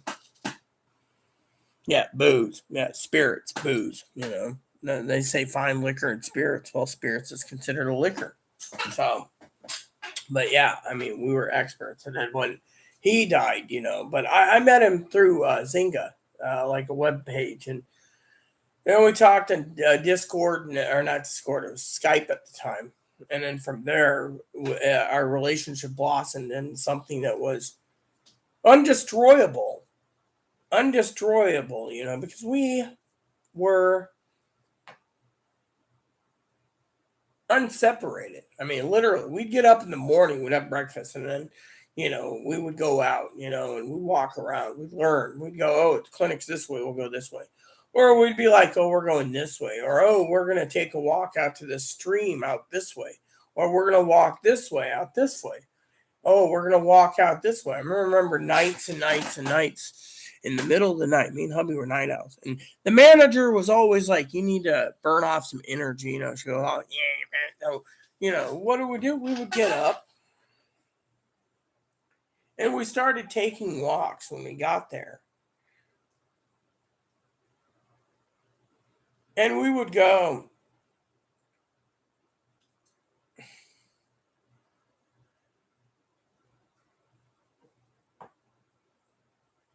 We would go one way. Then we would take another way. And then we'd end out all the way outside of town. And we'd just keep walking, And then, sure, a police officer would stop, Gigi, and be like, oh, yeah, there's this, turn around right here, and it goes into a square and goes back into town a different way. So we would walk that way. The police helped us, but we'd walk through farm country, and we'd be out there in farm country, and all we'd hear is coyotes. And hubby and I would have our cigars outside. We'd chuckle and we'd laugh, and he'd be like, oh, it's time for our nightly walk. And we walked and we walked. We probably put like 20 miles in. I remember when my sister came out, she was being a bitch to me. I walked all the way out there in the desert carrying a camel pack. Finally got home, took a shower. My Aaron's like, your sister left 2 hours ago. Where were you? I was in a camel pack. Why don't you take your phone? Didn't want to be bothered. Wanted an apology. I wasn't going to give. I wasn't going to give my fucking sister an apology when she fucking steals for my husband. He back later? Yeah.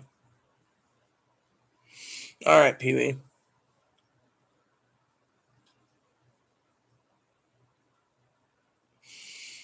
I mean, I remember that day. And then my sister, when she found out Aaron died, she didn't give two shits. She died last year of suicide, so, you know.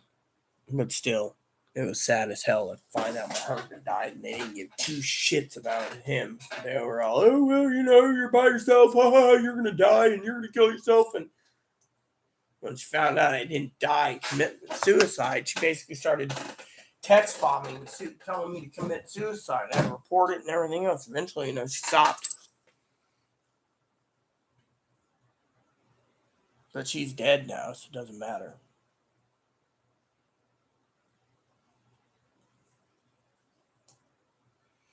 You know, and with Gigi going and Pee Wee going and Gail just is here. I don't know if Gail's still here or not, but, you know, me and my husband had a great time fishing and a lot of different things.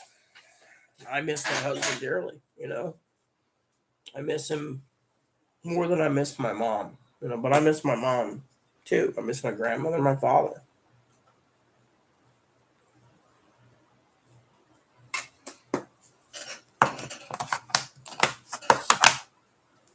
So you guys are probably wondering what the plan is. Well, plan goes like this, okay?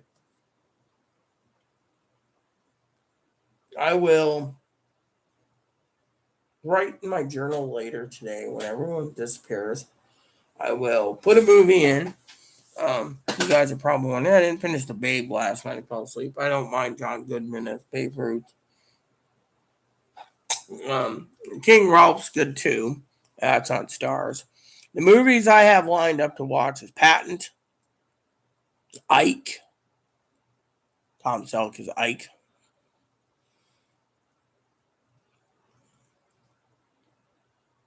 Patent. River One's through it. Shawshank Redemption I finished. Actually, I finished half of it. Got to go back and watch it again due to the fact that the problem with Shawshank is I put that on hold so I can watch the Johnny Depp trial last time. Should check to see what things charged.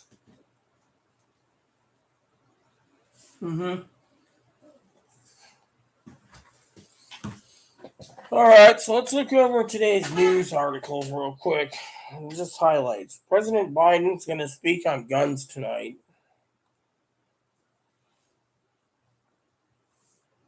Yeah.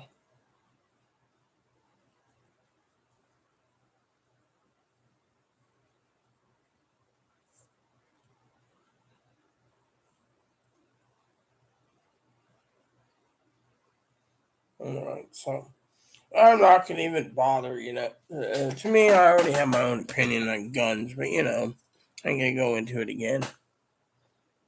This is a different day. But anyway, so I got, well, let me tell you what I have on my list, okay? I actually have it set in the search box. So, basically, what I'm planning to watch today is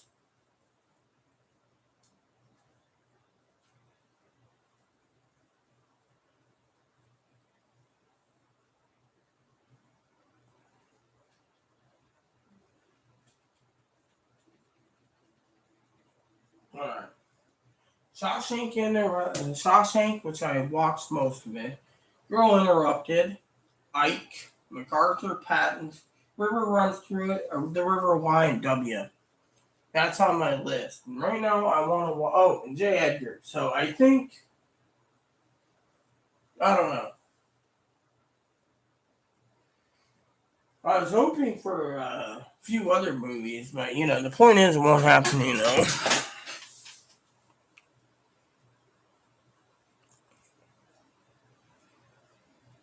Yeah, well, I don't want to be an actor. I mean, no one would hire me anyways, but still, my point is, I got movies lined up for later to watch, while I do my diary, and it is what it is. Which, by the way, I need to see. Does this get charged? I don't even know. Mm-hmm. So, it's charged.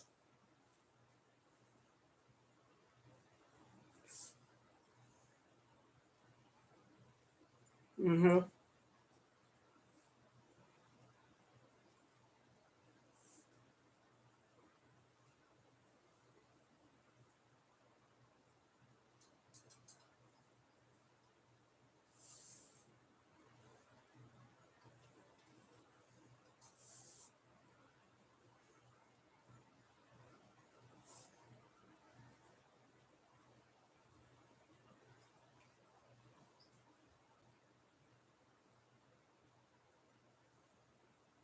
Honestly, I miss my husband dearly.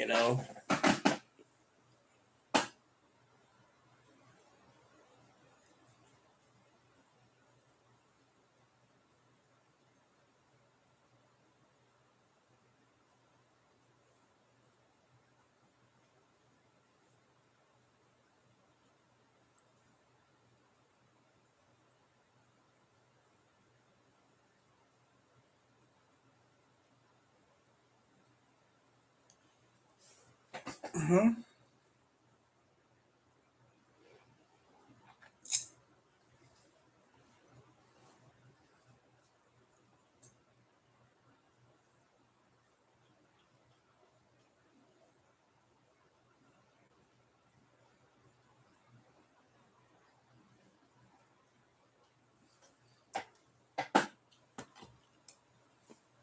I don't know. No one tells me I resemble an actress.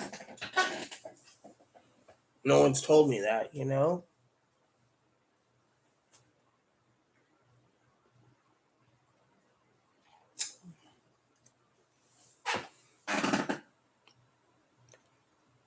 Well, someone says you're Lauren Graham, that's good because me, I don't have anyone tell me who I look like. Me, I'm just myself. I had face work done and everything else, but still.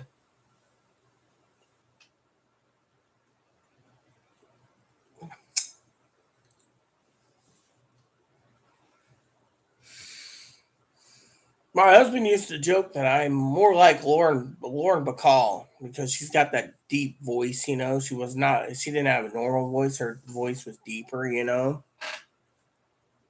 an awesome, awesome actress. So, but anyways, I see we only have two people. So, don't know. You're still here. Black Jesus is gone. Chris is gone. Ricky's gone. Pee Wee's gone. And Gail is gone. So, Gail, I didn't even see Gail's comment till her later, when she says about grandchildren and roller skating, I think. Okay, so Chris is back. Guess he was rolling a blunt. I would assume he was rolling a blunt. Honestly, I don't know what Chris was doing. I should watch that one video again after I get done. The one with my husband. You know,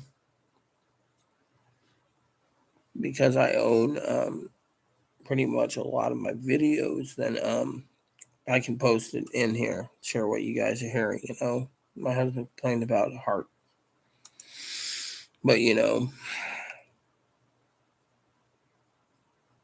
is what it is.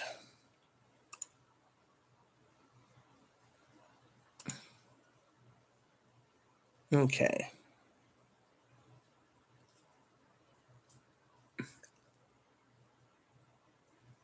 Yeah, so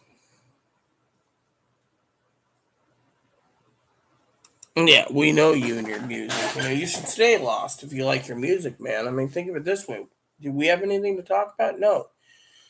Uh, However, I should check on something. Anyways, Chris, just for reference,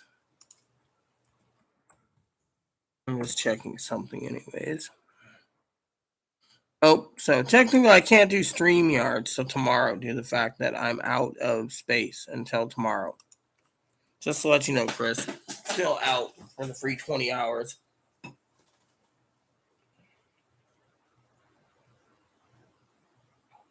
I should get lost in something myself eventually, but I don't know what, Chris. My movies?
Oh, yes, like you're acting like Well, it's not just me, Chloe. But I think this month you should basically buy like two stacks, like $8, and Walmart ship them in directly. I'll order at Walmart. No, that should last us until I can order tomorrow. The package comes in tomorrow that I ordered. Well, package comes in next week, but still, it's still good. Yep. Anyways, like I said, I don't know what I'm gonna do. Did you finish the movie that I fell asleep in, Chloe, or? Yeah. Yeah. What movie were we watching? I was watching The Babe. Pull my finger, Seth. As he farts. A part of it, then when I came back out, it was playing the movie Rudy, so I was watching Rudy. You never seen Rudy? No, yeah, it's a pretty good movie. Rudy. What's Eating Gilbert Grape with Johnny Depp? Yeah, I was watching Rudy with Sean Ashton. Good movies, we got so many movies to watch. San West County playing football. So apparently sometime tonight, I need to tune in on YouTube's NBC. They're gonna have a special announcement with the president talking about guns. I'd like to see what he's gonna come up with this time. I don't think he's gonna get anywhere with guns. Which, by the way, I need to call the funeral home eventually, anyways, and see if they're open. By the way, I checked with online. Apparently, I emailed someone I know through connections. Apparently, something's happened over Chestnut. That's why it says the entire building's temporarily closed. What happened? Oh no, it just says through Google temporarily closed. Wow. So I don't know what's going on with that Chestnut. So I'm gonna try them anyways for you, but still, I was gonna call. I might just call some places in Seattle, in the Seattle area too, for the hell of it. Like maybe coffee places in Issaquah or something, or the outer skirts of Seattle area, right? Yeah. Usually interstates have the longer waiting list, but you get somewhere in the outer suburbs, you get a better chance of the outer suburbs. Of course, a little more in Phoenix, you'd have to ride the bus everywhere. But still.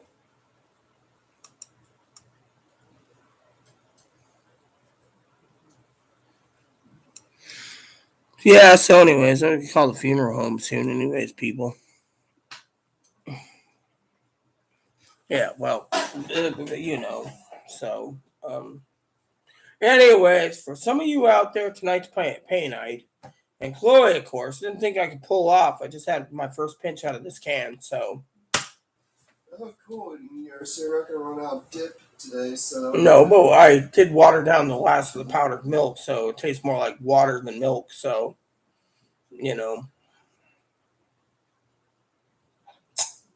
So tomorrow is a busy day, as I said in my diary. Chloe goes out shopping for grocery supplies. I might grab a few things, like Chloe will take my phone in and do breakfast sandwich meat so I can make clubs.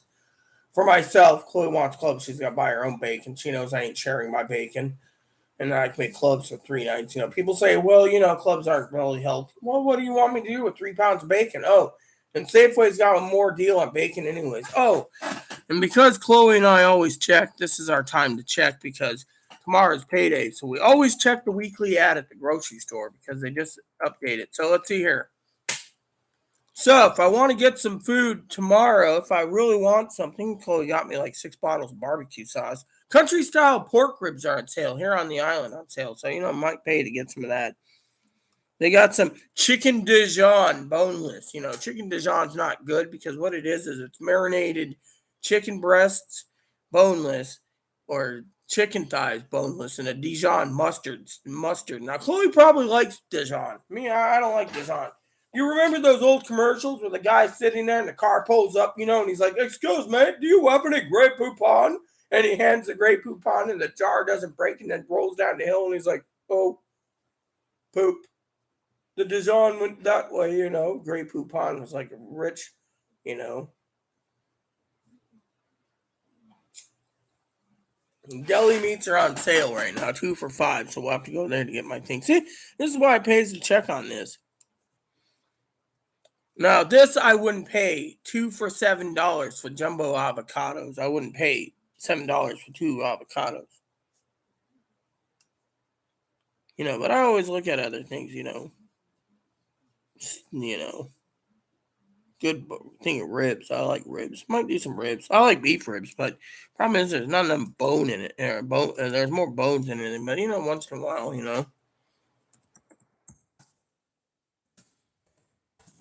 So let me see. Weekly ad at the marketplace. All right, so the weekly marketplace ad is $11 for a Pepsi cube. I remember Pepsi cubes being $4.99. What happened? I guess I don't drink enough Pepsi anymore to notice. Let me see here. Boneless pork loin chops. That's on sale at the other store.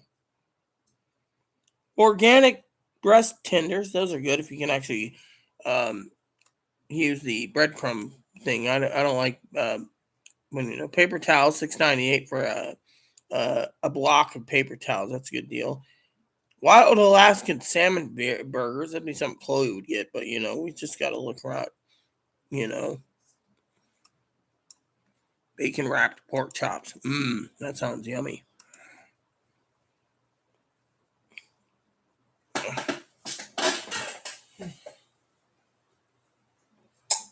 Well, I'm almost topping 4 hours, everyone, so I'm going to have to do some stuff. Chloe knows I have to call the funeral home to check on with that.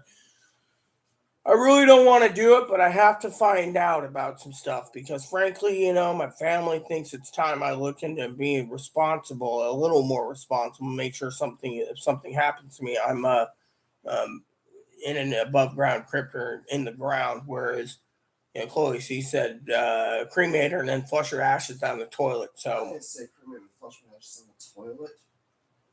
Jeez.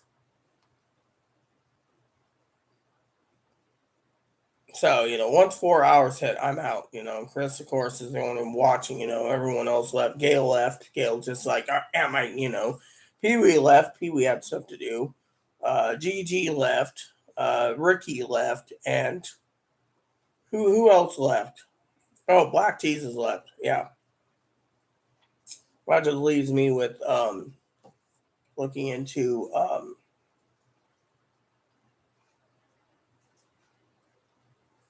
like you said, funeral homes, which I really don't want to call a funeral home, but I have no choice. And Chloe's going to do some recon work anyways for insurance companies. Sorry, there's like 3 on the island, so she's going to get the addresses and then write them down and then walk up there and talk to them, see about finding out what it would take because I got to set up a beneficiary and everything else, and no, it's not going to Chris. Sorry to say, sorry, Chris, don't want to leave you that kind of money. I want that money. I want that money. Any pot. Yeah, he's watching actually. So why would you make a joke about him needing money for pot? I'm just saying, pot isn't cheap. No, it isn't. You go to a dispensary, it's not even cheap. I haven't even checked the dispensary prices lately. They, I don't mind dispensary pricing. All right, so the manager,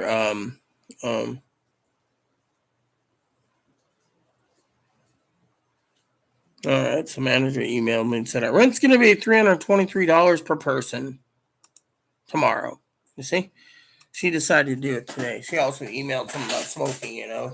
Apparently the next door neighbor's in a lot of hot water for that. She said it was reeking downstairs when she went to put the notice on the neighbor's door. Well, what's her excuse? Oh, I'm so scared, Chloe. Mop's looking at me funny, you know. I got a video I want to watch too after I get done with the phone call. So, but anyways, you know.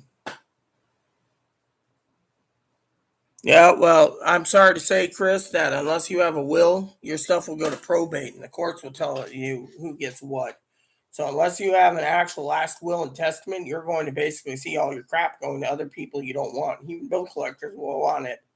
Even if it's garbage, they might want it to make a few bucks.